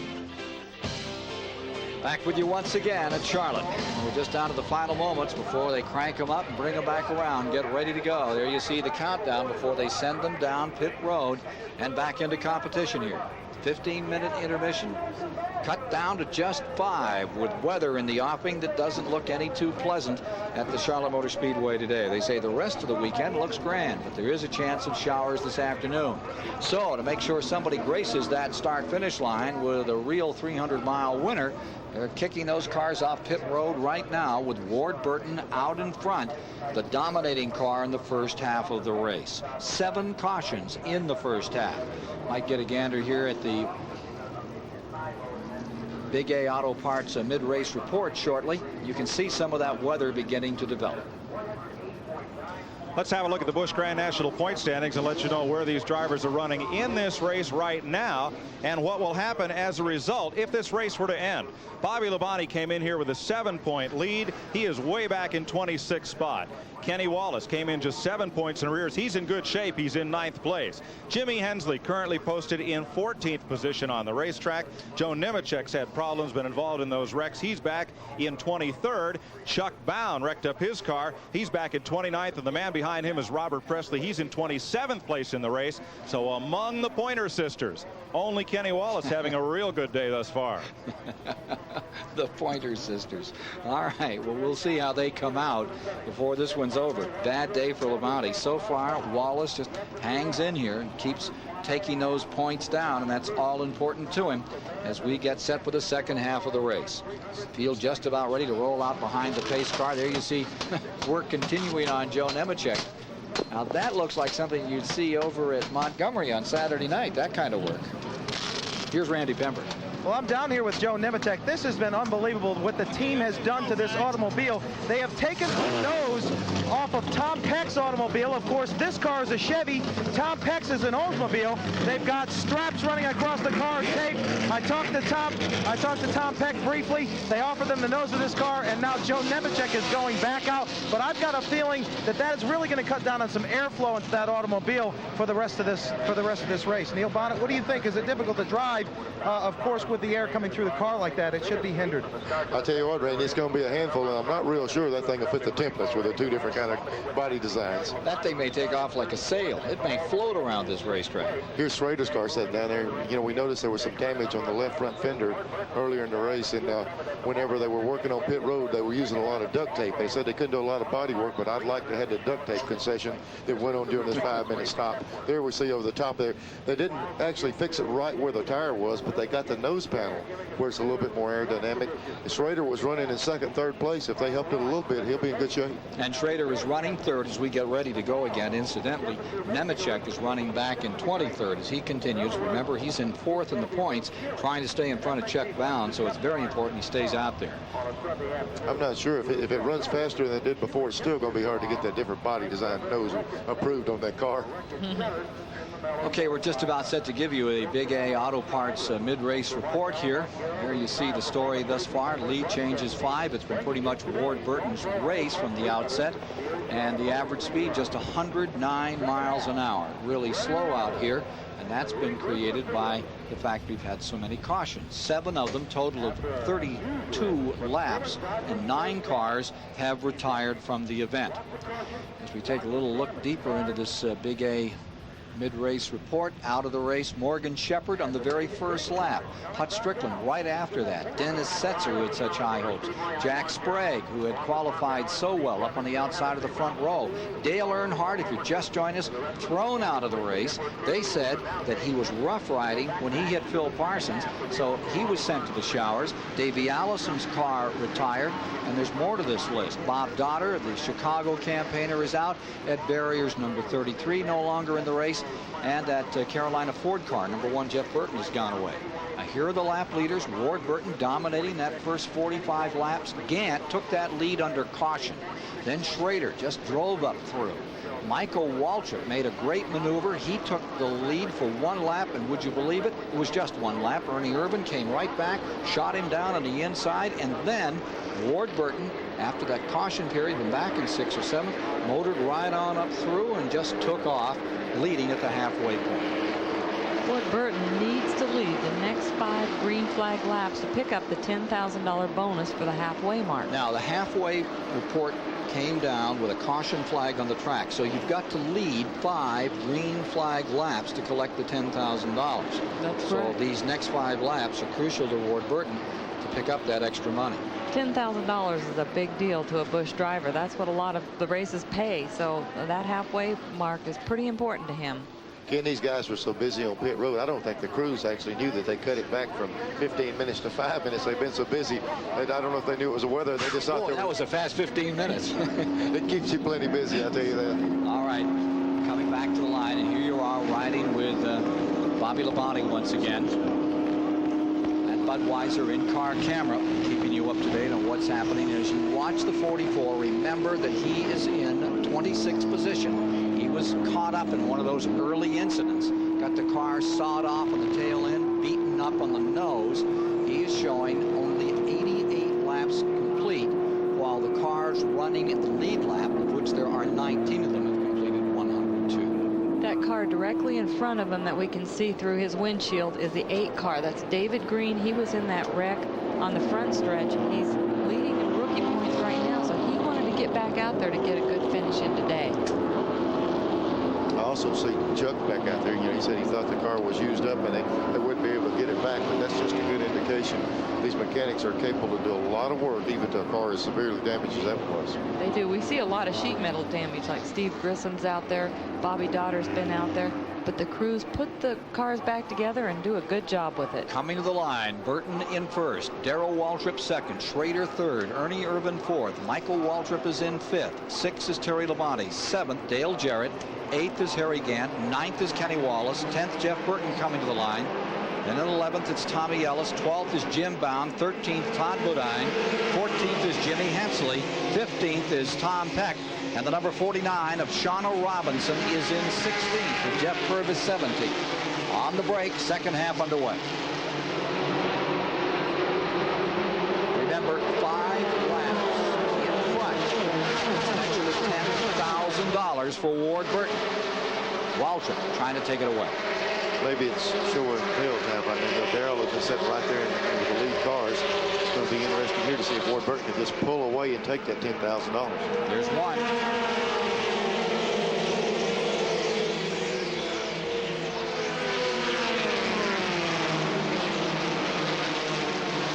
To Dick Burton. Well, that was Eddie Jones. He's Darrell Waltrip's crew chief. You guys are riding in second. What are you going to do about getting it up in first? Well, the car's been just a little bit off all day, and Darrell's been driving his heart out, making up the difference for us. And hopefully, in this second period, after we sort out what we did at the break, we get another caution, and we can make up the rest of the difference and help him out. Incredibly, this team has not won since 1989, but when they did, it was with this car. Mike Wallace has gone back behind the wall for work on car number 93. Kenny Wallace, his brother, stays 9th on the field. Darrell Waltrip, falling back into the clutches of Schrader in the 15.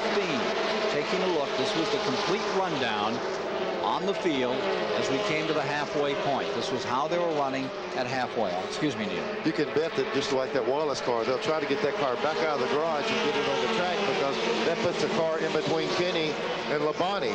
Labonte is still running, and if he runs enough laps, he'll pass some of those cars that's fallen out. So they'll be trying to get those cars back in the race. Pretty good scramble coming out of turn number 2. Look at this battle as we see Schrader going into second spot, dropping Waltrip to third. And directly behind Darrell Waltrip in third, there's another scrimmage taking place with Michael Waltrip, Dale Jarrett, Ernie Urban, and Harry Gant involved just behind this twosome. Coming back to the line, you see Presley car number 59 a lap down, and then it's 30 and 32. Michael Waltrip and Dale Jarrett respectively. Here's your leader, Ward Burton, working on that $10,000 bonus, and it's his. He is pulled away by 30, 40 car lengths again. What an incredible motor must be in that number 27 today. Yeah, Ken, he's got a lot of motor, but boy, his car is working anyway. When he came through the traffic after he pitted and the leader stayed out the time before, he just drove around him on the bottom and the top of the racetrack.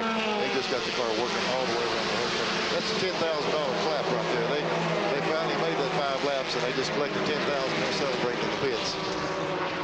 Be a big party tonight. The Buick of Ward Burton dominating as it did in the early part of the race. Here in the second half, 109 laps are now complete. Debbie hit the nail on the head while ago. You said $10,000 is a lot to a Busch racer. It certainly is. That's right. They can use that. And I think the pride means a lot to them too. Yeah, that's the Waltrip and the Schrader behind them, so they're enjoying that. That's right. Here's Tom Peck going down to the inside, trying to work his way through from 17th, and Shawna Robinson in that number 49 right there. This is a good scramble back in 16th position. Shawna Robinson, remember that she started her day in 35th position in that Oldsmobile. And here she is going to the inside as she works on Jim Bound in car number 16. He's running in 15th spot. And Shawna Robinson, who started out in truck racing, really looking strong. She sure is. Car she is in. Ed raced with us this year and had some medical problems, and he put Shawna in the car for this race today. She's run about 4 races here at Charlotte in Daytona Dash cars, and she's come in 4th here at Charlotte in those cars. Never run the radials here at Charlotte. Down the back straightaway, Shawna Robinson drawing away as she goes searching for the car of Jeff Purvis, the number 14 car, currently being shown, 14th. Good run. 112 laps now complete. There's that interval between 14th and 15th position. Here's Jeff Purvis, who started 27th on the day. They just went by the 8 car, David Green, who's going pretty slow on the race car. Is that 34? I may misled you there. That may be that Todd Bodine car just in front of it. Here's a Wallace and Labonte battle. It's the right Wallace and the wrong Labonte. Terry Labonte with Kenny Wallace after him, and they were really mixing it up for a few laps, and they're kind of getting sorted out right now. But Kenny has really got to try to make up the time. He needs to be up in the front right now when the guy he's battling for points is having a little bit of trouble. He needs to move on up if he can. Here's the story further back. Jeff Purvis was just past Todd. Jeff Purvis just passed Todd Bodine, pulled himself to 13th, put Todd back to 14th, and Shawna's ready to challenge him for that 14th position. Purvis having a good day as well. 114 laps now down this afternoon here in the All-Pro 300 from the Charlotte Motor Speedway. 171 17 laps down. And here's the story. Ken Schrader has moved back to second spot in the race with Dale Jarrett third, and Ernie Irvan finds himself back in fourth position with car number 10. And Harry Gant has now pulled himself up into the fifth position. Gant's on a roll. They've made a few changes in that halftime break of 5 minutes, and the remedy seems to be an elixir that Hammer and Harry really likes. He has closed up on those guys, and he's ready to go for them. That's put Waltrip Darrell back to 6th, and Waltrip Michael back to 7th. Terry Labonte's in 8th. Kenny Wallace in 9th. Tommy Ellison at 10th position. Dale Jarrett, number 32. Dale going for second place. He passes Schrader going in the third turn. Here comes Ernie trying to make the same move on Schrader. With the two of them in line up here, it could be tough, but Dale moves over, helps Ernie a little bit down. And guess what? The guy with the rear and back and forth of his car is going to try to pass them all. He sure is. He's starting now. Talk about your tough customers. Watch Gant and that number 7. You know, I was at the drivers meeting today, and they called roll, and they called car number 33, which was Ed Barriers, and Harry Gant yelled here. He kind of gets mixed up which race he's in sometimes.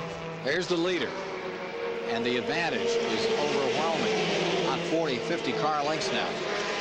Here's the rest of them, and as they get into lap traffic, Cecil Eunice getting lapped here, 19. Got one car spinning all the way around and back onto pit road, and no caution out for Bobby Labonte. Budweiser camera down onto pit road with the Penrose car, and no caution out. Ken, we just had Bobby's brother Terry took his car, the 95 car, right behind the wall. You can see it there going into the garage area, so they've had some type of problem. Had been running in 7th spot, followed back to 11th. He'd been as high as 7th. There's Gant around Schrader, moving up through the pack now. So Gant's in 4th. Harry Gant in 4th position.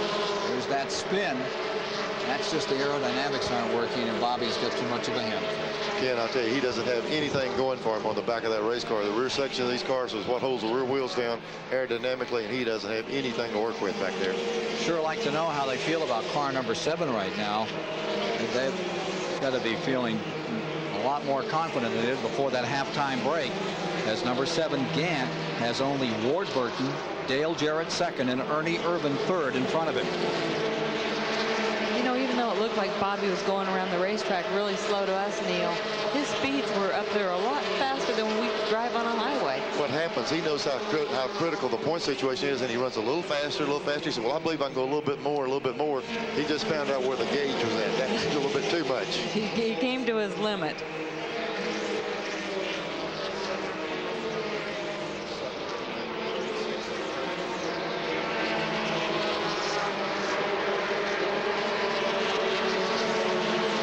You see Gant maintaining 4th, 123 of 200 laps complete.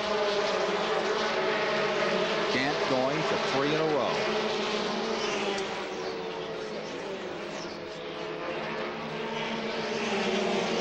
Boy, there's Ward Burton just driving away. You know, he said on the break that he was going to run the car as hard as it would each lap. But you've got that big a lead, I'm not so sure they're not pulling the throttle back on it a little bit. He's just driving away. 6th, 7th, and 8th, 30, 17, 36, back straightaway. Michael Waltrip, Darrell Waltrip, Kenny Wallace. Saw them lapping Steve Grissom. He was in one of those early incidents. If you're just getting with us, it has been a shocker as Ward Burton has just dominated. But for the moment, here is Darrell Waltrip fighting with brother Michael, and Darrell has the advantage. It's Darrell Waltrip into 6th, Michael back to 7th, Kenny Wallace watching and building on a big point lead. Oh, we've got a car out of control. It's Shauna Robinson, number 49, crashing into the wall. Car catching on fire as it slides down into the grass, almost into the pace car down there. That car broke away right here on the line and took a wild ride. Again, she drove up under a car, and it really loosened the car up right through the triangle right here. And the back end came around on it, and the car bounced back the outside wall. That's where the aerodynamics do work on this racetrack. It takes the air off that spoiler and makes those cars loose. Shauna Robinson had been running in 14th position, putting on a wonderful display as she moved up through the field. And then we can look and replay at what has just happened at lap 124. This is after she had already lost the car. She drove up under the car that was leading that pack there and almost cleared the car, and the back end came around. She tried to correct the car a little bit. It got into the outside wall, burst into flames here. Luckily enough, this car missed it. But watch the pace car sitting behind the 76 sign. She slides across there. Elmo Langley's in this car. He's fixing to crank it up and try reverse and see if he can get out of the way. He backs the pace car up. She bounces off the wall and almost got Elmo back in driving business. Under caution. 8th time today, Shauna Robinson crashing hard down the main straightaway at over 170 miles per hour. More from Charlotte shortly.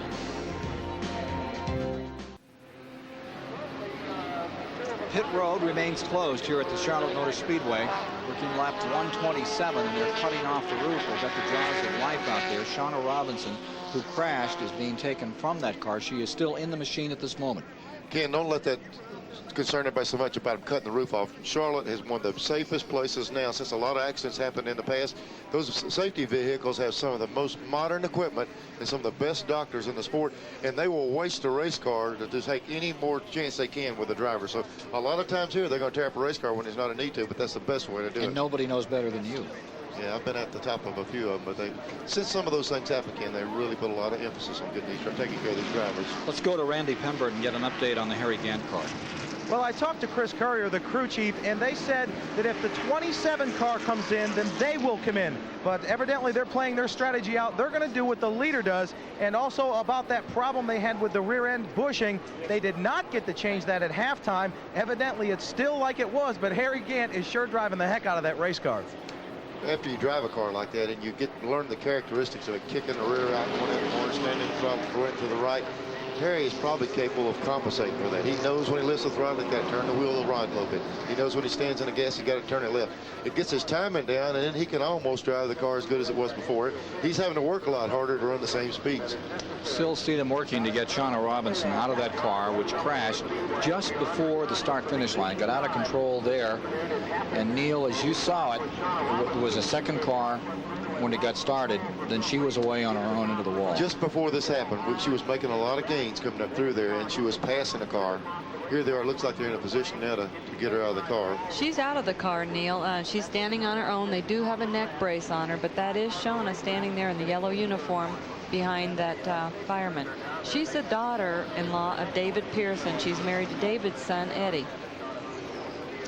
And she's been a very strong racer in the Dash Series over the last couple of years. Okay, she's driven a little bit of everything. She actually drove the big rig trucks on the half-mile race. That's how she started. And, I mean, was very successful with them. And anything she's ever driven, she's had a lot of success with it. Was making a lot of gains today, too. So they have her down on the stretcher. Let's go down to Dick Bergman. Well, they've just taken her out of the car. They're taking all the time they can with her. You're right. They do have excellent medical facilities here, taking Shauna Robinson out of the car, making sure that there's no further damage. She is moving around on the stretcher, and we all hope that she's going to be all right. One thing Shauna did tell me yesterday when I was talking to her, she wasn't feeling very well. She had the flu. So I'm hoping that she got a little bit better today. She sure took a lick, and took a couple of them. One on the outside wall, and the second when she collected that wall. She'd gone 800 feet, and she still took a hard hit. There's where it had begun. Here comes the outside wall, and now it's 800 to 1,000 feet to the second contact on the nose of the car, and it's a shock.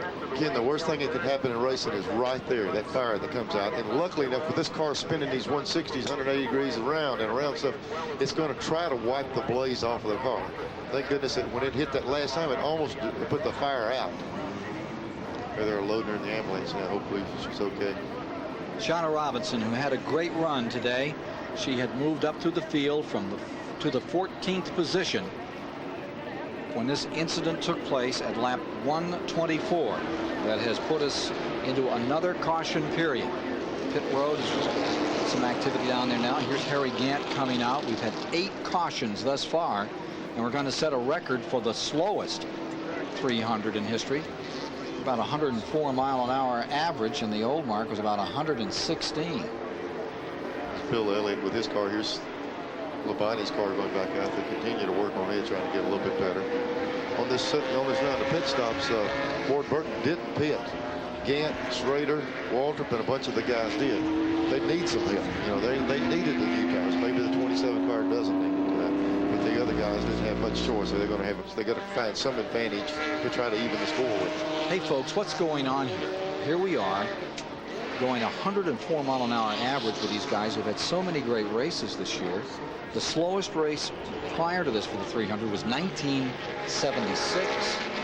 Old Mr. Modified, Ray Hendrick, at 116 miles an hour. The top speed here has been 141 mile an hour average, but it seems like it's catching. You'll just have to give me time to think about this, Ken. I'll think about it during this commercial. We got one coming here, and we'll just see what happened. We'll see if we can figure out what's going on with this race.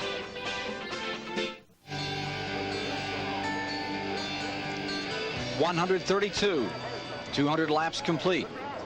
Ward Burton continues to lead. And with an update, here's Mike Joy at the Stanley Pit Communications Center.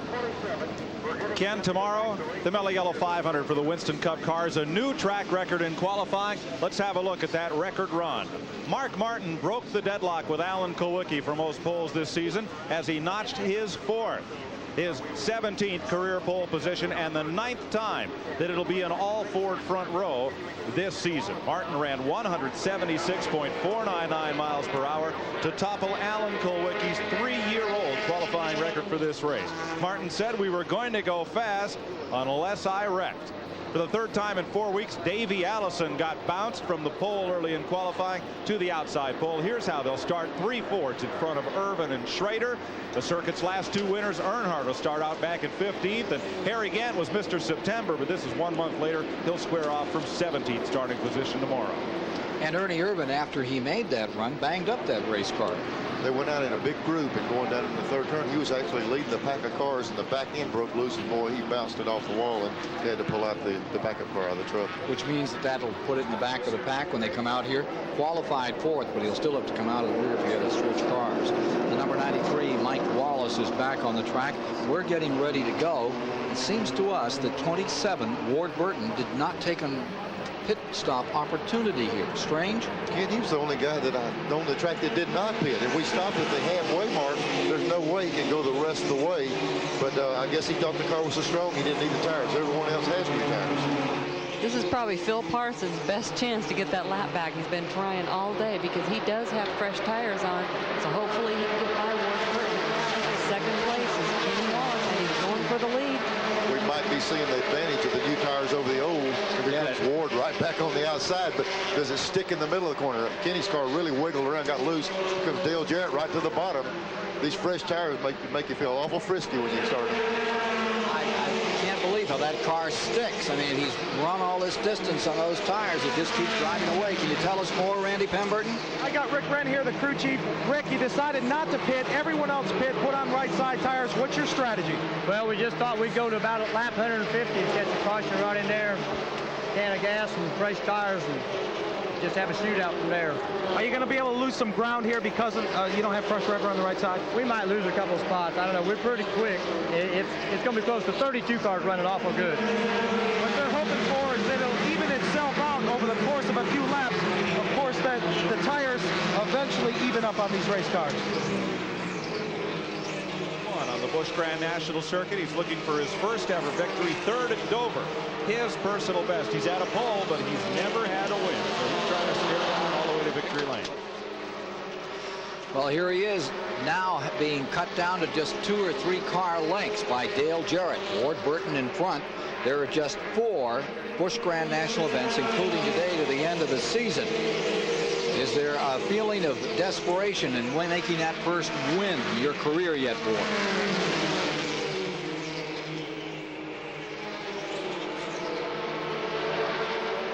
What a pack of cars right here coming off the corner.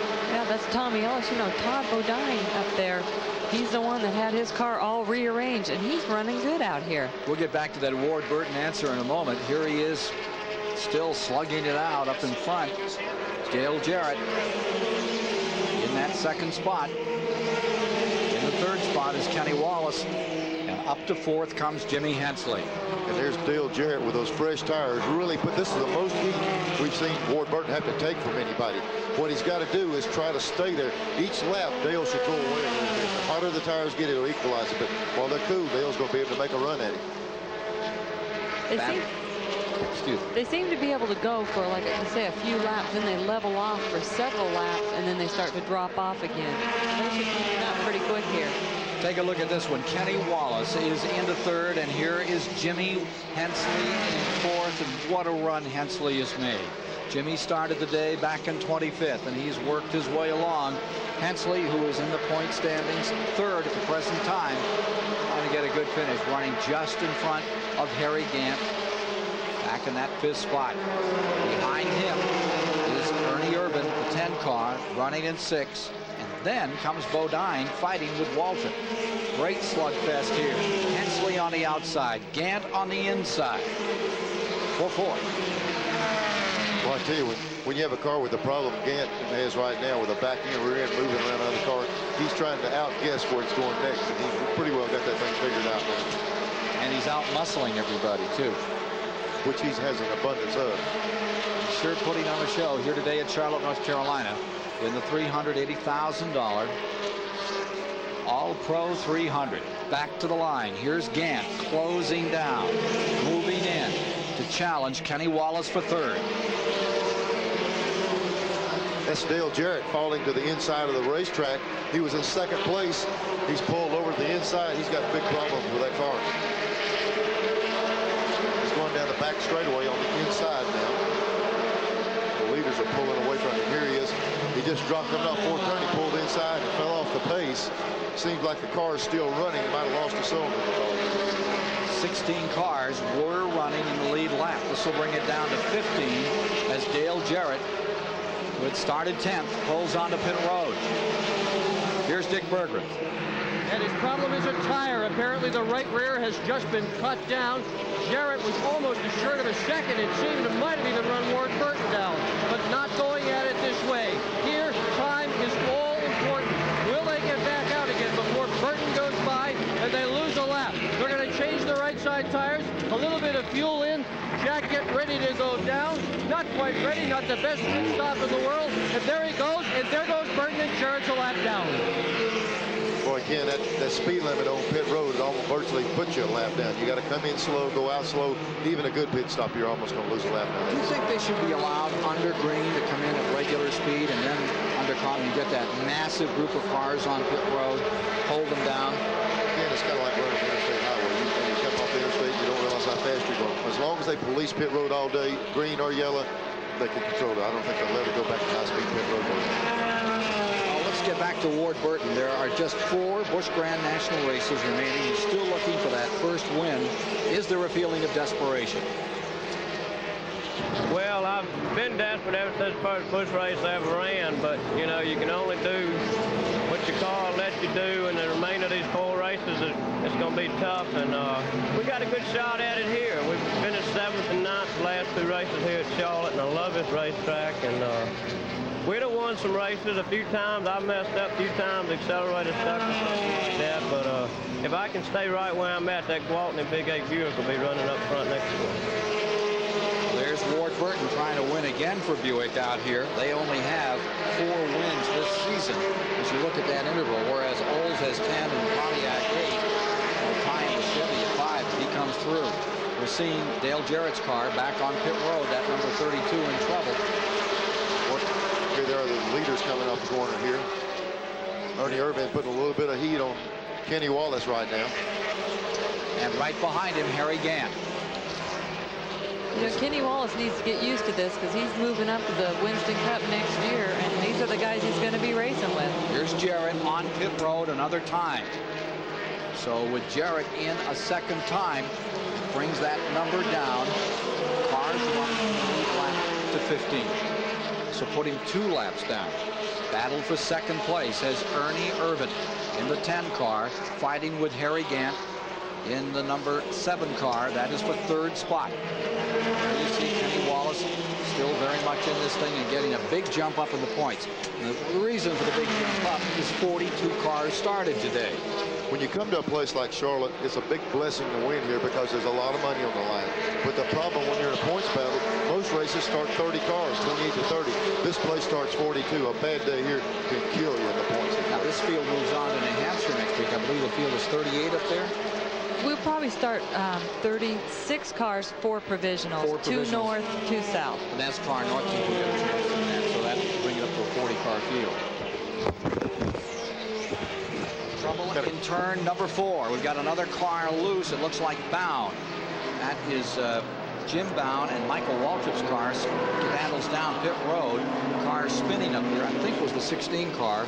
That's my brother-in-law, Jim Bound, and he spun it, kind of did a Danny Sullivan like at Indy, spun it and kept it going the right way, and no yellow came out. That's hard to believe, no yellow on that, because Mike Waltrip, a couple of them went down pit road to avoid it. Take a look. Here he is. He loses the car, comes around. Here comes, who's this coming in, the 29 car here? That's Phil Parsons. Phil Parsons, well, he's been in the middle of it all day long. Car sitting sideways in front of him. See if he's going to make contact. There's not much place he can go right there.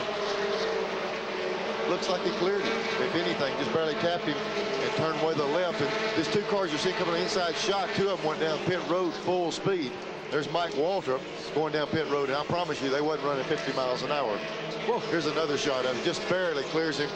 The 6th car of Tommy Houston, Mike Waltrip go down pit road full throttle. You know, in that situation with Phil Parsons, you know, a lot of times people will say their spotter told them where to go. Nobody knows better than the driver what that car in front of them is going to do. That driver decided where to go. I don't care who told them anything different. It was a good move. Whenever all 3 of those cars avoided that accident. Change in position out here. Ernie Irvin's number 10 falls back once again. Gary Gant, 2nd place. Car number 7, Gant into 2nd. Ernie Irvin goes to 3rd. There are 151 of 200 laps complete. Ward Burton trying to win for Buick another time, stays out in front. Let's go to Dick Berger. Well, obviously, this was more than just a tire, Daryl Jarrett. Here you are in the garage area out of the car. What's wrong? The track bar mount broke on the right rear over there. Have no idea why. It's not too good maintenance job or something on our part, but things like that shouldn't happen. The car, we'd just gotten it right, and I was in good shape there, and thought that I was going to be able to still run with the 27. Knowing he had to stop again, we were ready to go the rest of the way. You had a good look at that 27. Can anybody lick him, or is this his? He's pretty strong if something doesn't happen, but, you know, he didn't stop there. He's going to have to stop, and the rest of the field did. So it'll be a matter of luck's on his side, and he gets the caution. While we're talking of luck, you talk about bad luck there with Mike Waltrip behind the pits, and there goes Ernie Irvin. In 1 lap, the guys running 2nd and 3rd fall out of the race. We had 2 cars go out at the very same time, right in contention. Ernie Irvin had just fallen back to 11th after that battle up in front, and now he's retired, and Michael just in front of him. Well, Ken, the complexion of this race may be changing a little. Jack Ingram's had the watch here on the interval from Ward Burton on back. What's it telling you, Jeff? Well, Harry's a closing distance on Ward. He's obviously on tires that's worn out more than Harry's, and even if they have a caution and he gets to change tires, he'll still be 2 tires behind Harry and the rest of them guys. So Ward's going to have a tough time winning this race either way. But boy, the handling on that 27 car has been impressive. Oh, that's almost unbelievable. I've been sitting here watching some of them guys in the corner, especially on the restart, and him didn't have fresh tires, but it's going to be a lucky stroke if he wins this race. I tell you what, when we just talked to the guys here, they said they were hoping for a caution at about 150 mark. If they don't get it, they're going to be in trouble. We're 150 now. They're going to have something happen in a hurry. There's that interval back to that 2nd place car, Gant from Ward Burton, still looking for that 1st Grand National win. Harry Gant, of course, has tasted success on this track and so many others, going for his 3rd in a row. There's Ward in the 27 back straightaway. Cautions came seemed like 5 laps at the beginning of this race. But now, right when Ward Burton wants one, it's clear. There was that opportunity with that spin by Jim Bound, but no caution came out. And we've got Dick Berger down with Mike Waltrip to see what happened to his car. Well, Michael, you and Ernie Irvin dropped out at the same time. What was your problem? We broke something inside the engine. it seemed like it was going to break something, I'll put it that way, and we just shut it off because we didn't want to take a chance on messing up the track. The Pennzoil Pontiac was just a little off today. It was competitive, but it wasn't fast, and we battled that all day long, and had gotten ourselves in a position to finish in the top 5 probably, but it all went away there late in the race. So we'll just have to take this with a grain of salt, get a good night's sleep, and do battle tomorrow. It's a very, very tough racetrack on engines for sure. Power's a big variable here. 156 laps, 234 miles complete as Michael Waltrip says goodbye to this All-Pro 300. Ward Burton stays out in front, desperately wanting a caution. Harry Gant in second place. Goes down on the leader, but Buick is running first and second. Story there, we'll tell you about it when we. These aerial views of the All-Pro Auto Parts 300 brought to you courtesy of Pennzoil Motor Oil. Up over the 1.5 mile Charlotte Motor Speedway, where Ward Burton leads with 160 laps complete, 40 to go. Harry Gant is in second position as you watch Ward coming out of the 4th turn and down the main straightaway here at the beautiful Charlotte Motor Speedway. 3rd spot, Jimmy Hensley, rather unsung today, has pulled himself up through the field. Let's find out the story on Ernie Irvan right now. Go down to the pits. Well, that's another blown engine, Ken, but I'm just wondering how two could blow one right after another, you and Michael Waltrip. Yeah, I don't know. Michael was behind me, so I didn't even know he done it until I come pulling in. But this Mac Tool Chevrolet was running good. All my guys in my Busch shops worked hard and put this car back together after Richmond, and came here and ran flawlessly all day. And Carl Wagner gave me an excellent motor. Just broke a piston, dropped the valve. Just a failure inside the motor. Not anybody could do. Boy, this is one full garage area with wrecks and blown engines. There's the story on Ernie Irvan, now out of the event. Gave it a good shot. Here's Harry Gant in second, searching for the leader, Ward Burton. And look at the interval between Harry Gant and that 3rd place competitor, Jimmy Hensley, in the 25. Hensley has had an excellent run from 25th position with his Oldsmobile to currently be in that 3rd position. Right behind Hensley by about 60 car lengths is Kenny Wallace in the 36. There you see Wallace going down into turn number 1. Gives you an idea of just how far apart they are around this track, Debbie Bound. Got some real separation out there for the moment. They are separated a little bit. They need to get bunched back up. You know, Ken, we were talking about Ernie and Michael blowing the motors. The radials are causing the cars to have more, they're gripping better in the corners, so they're turning the RPMs in that engine more, and they worried a little bit about having engine problems, and I think we're seeing that here today. The other story we were mentioning a moment ago was Buick running first and second, and Neil, as you know, Buick's days are really closing down out here in Grand National Racing, and they really want to get themselves some wins. These teams that have carried Buick sheet metal, had Buick equipment out here, trying really hard to get some wins back in the book before this season ends, and GM really drops Buick out of racing. And, they've been a stronghold in Winston Cup racing and in IndyCar, which I think they're going to stay involved in IndyCar, but this thing has been the backbone of the Busch series, the Buick motor. These guys would certainly like to see some involvement from Buick in this series.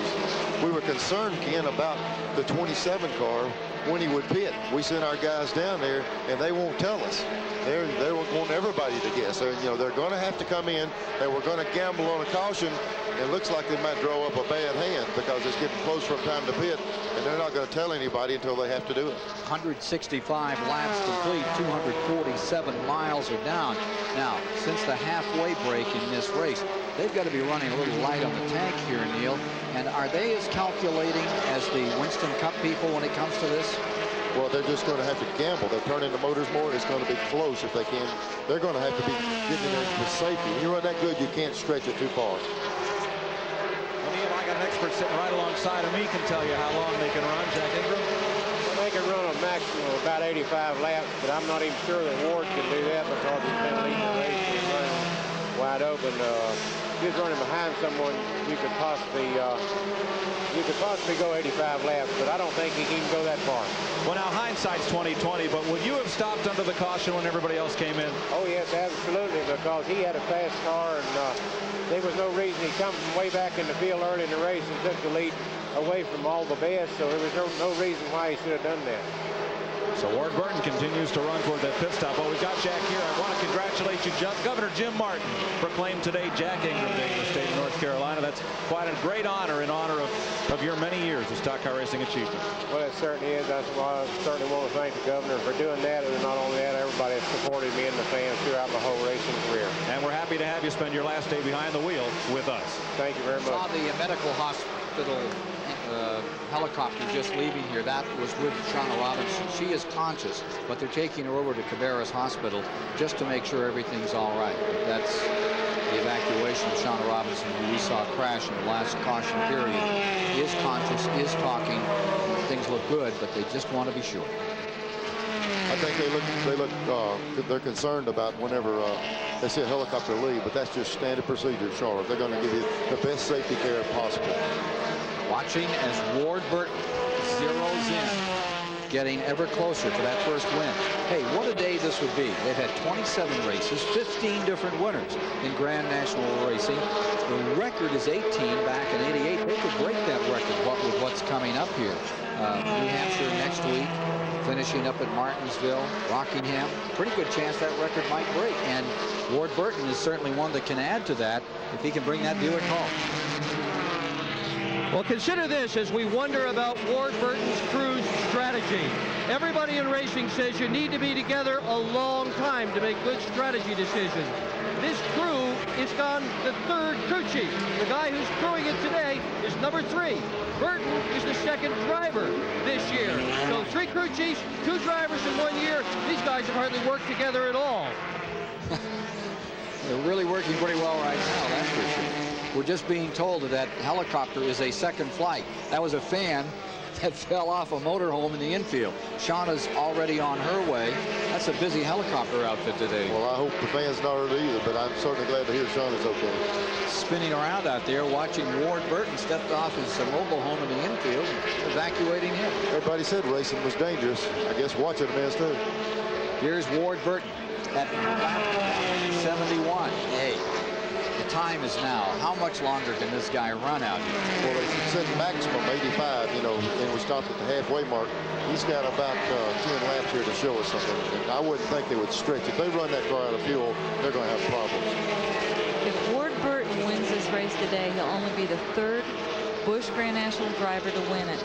The late Rob Moroso won this race 3 times, and Sam Ard won this race 1 time. Sam Ard's now retired, so Ward Burton would be only the 3rd Busch driver to do it.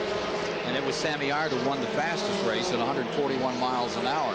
Now you see the number 12. That's Ellis. That is 6th spot. And Todd Bodine in that Buick.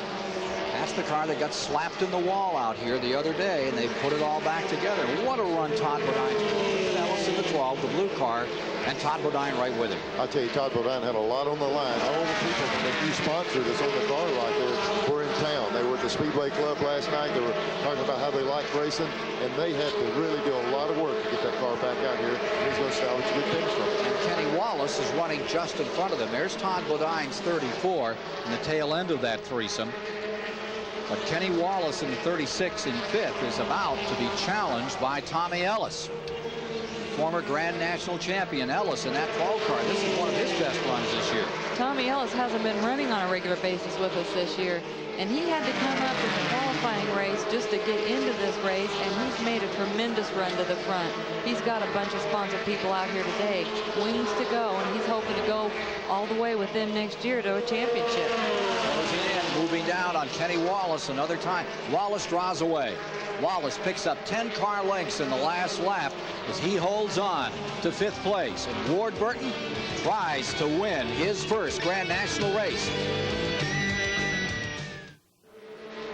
178 laps, 267 miles are down in the All-Pro 300 as Ward Burton in number 27 has rolled the dice looking for a caution late in the race.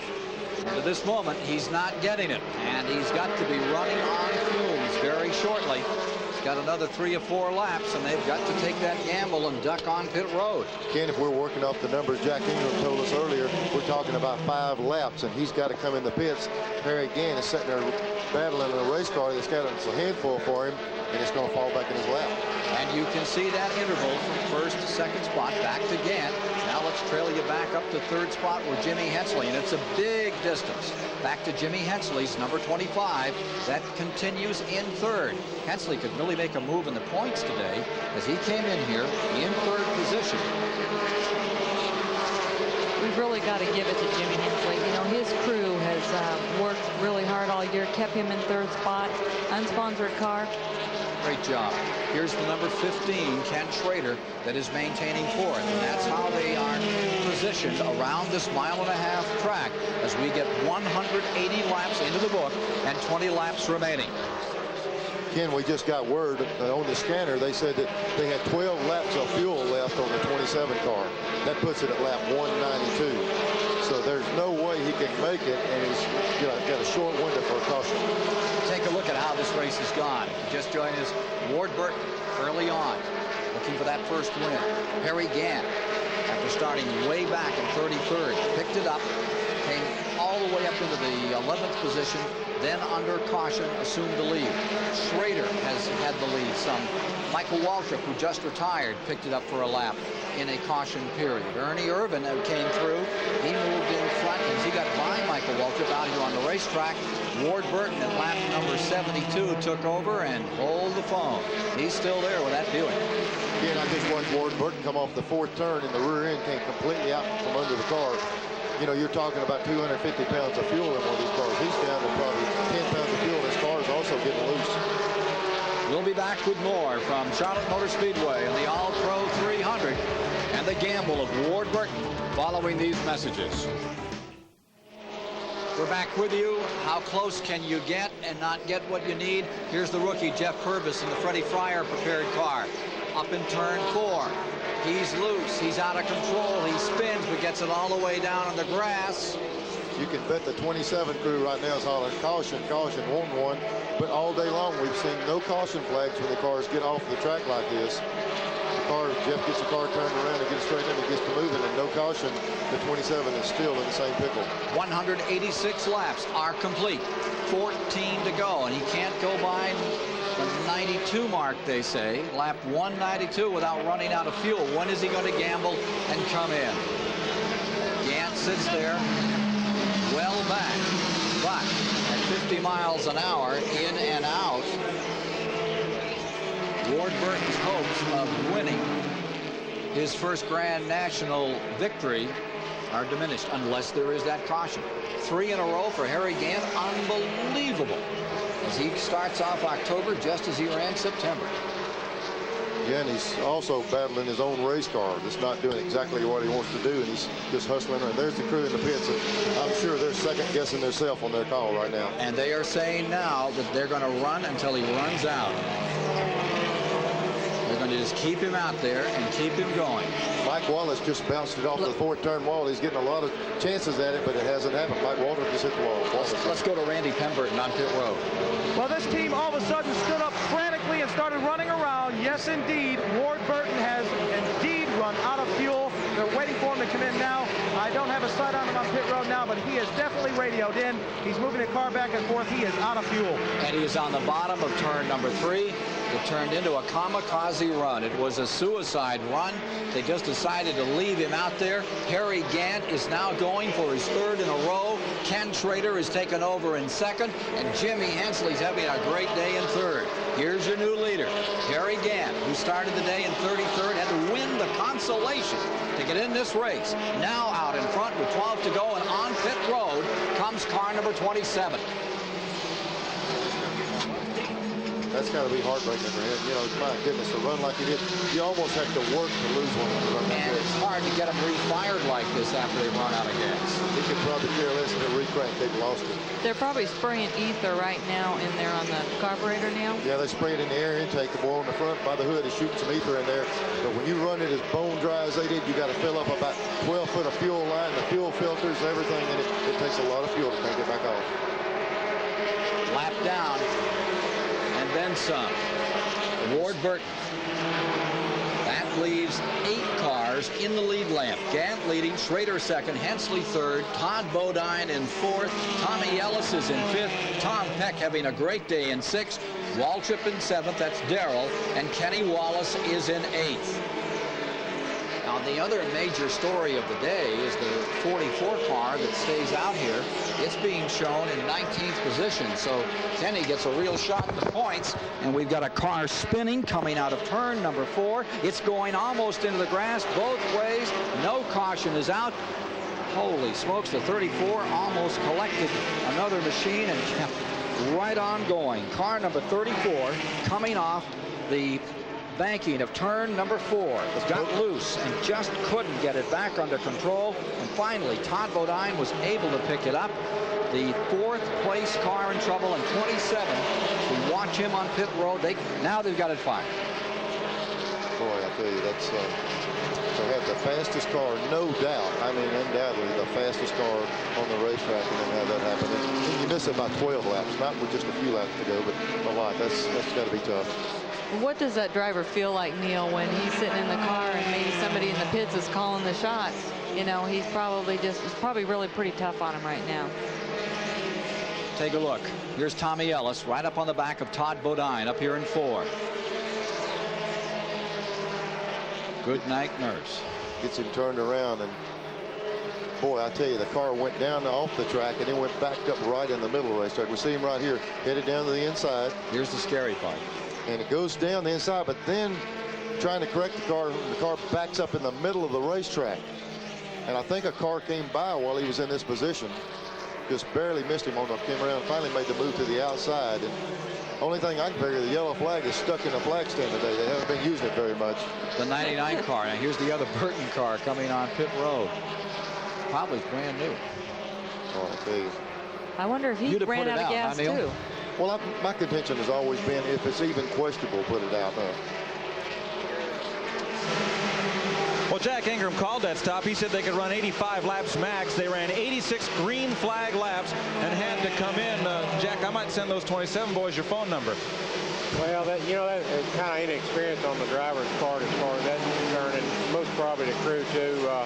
They had a very fast car. They had to race one. All they had to do is come in the pits under the caution and go out and win the race. And you called it early. There's your man up front, Harry Gant, from the back to the front. 3 laps to go. The old Iron Man. He just calls him. Doesn't have to do anything else. Harry Gant is out in front. A couple of Iron Men. That's the kind of people that drive for those teams. I'll tell you one thing we haven't said very much about. With that bushing knocked out of that number 7 car, when that bushing falls out, there's a bolt in there that's about a 7/8 diameter bolt. And every time he backs out of the gas, it hits that thing a lick when he stands in it. The thing, I didn't want to mention it earlier. I was afraid he could snatch that bolt out of the trailing arm, but it looks at Harry's probably rolling in out of the throttle. He can feel that big jolt, so he's nursed that thing along. But it's a heck of a note when you can nurse them in and win races. Well, he nursed it home to 2nd place with no brakes last week in Wilkesboro. He's amazing.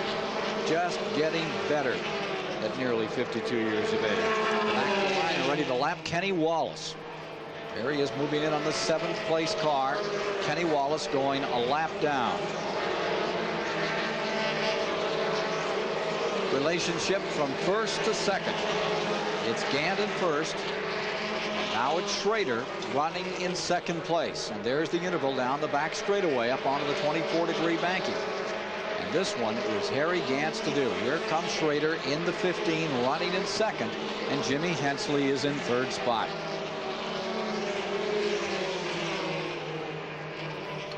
Comes the Schrader number 15. A lot of room between that 1st place car and the 2nd place car. It's all Gant. He has almost a half a lap at this point over 2nd place.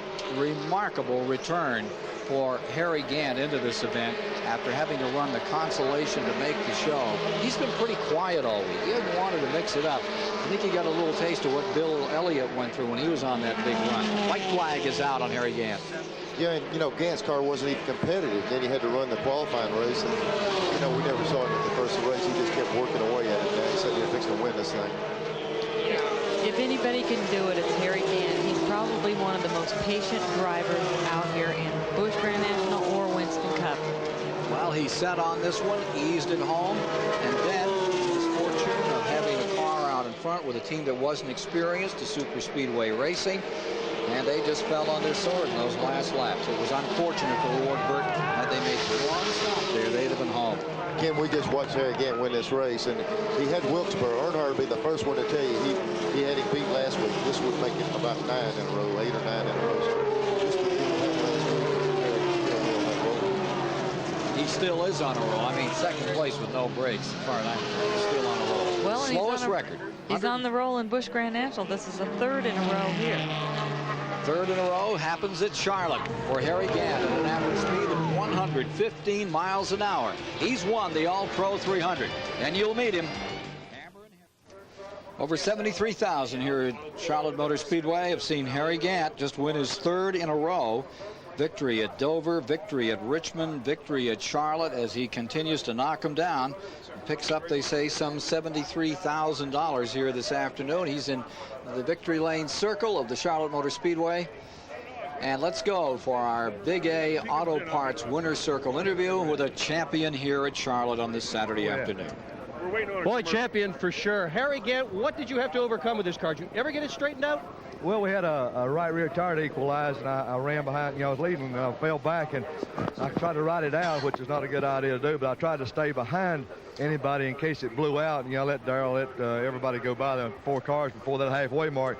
And then after we finally come in, I told him it shook so long, it knocked the bushing out of the trailing arm.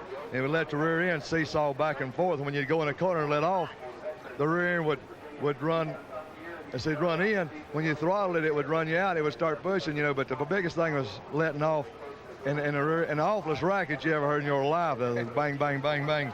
Yeah, about wore my hands out today, but the biggest thing down the straightaway had run me, like 6 inches sideways, and scuffing all my speed off the V6 engine. You can't take much power off. But how do you go fast when you're going 6 inches sideways?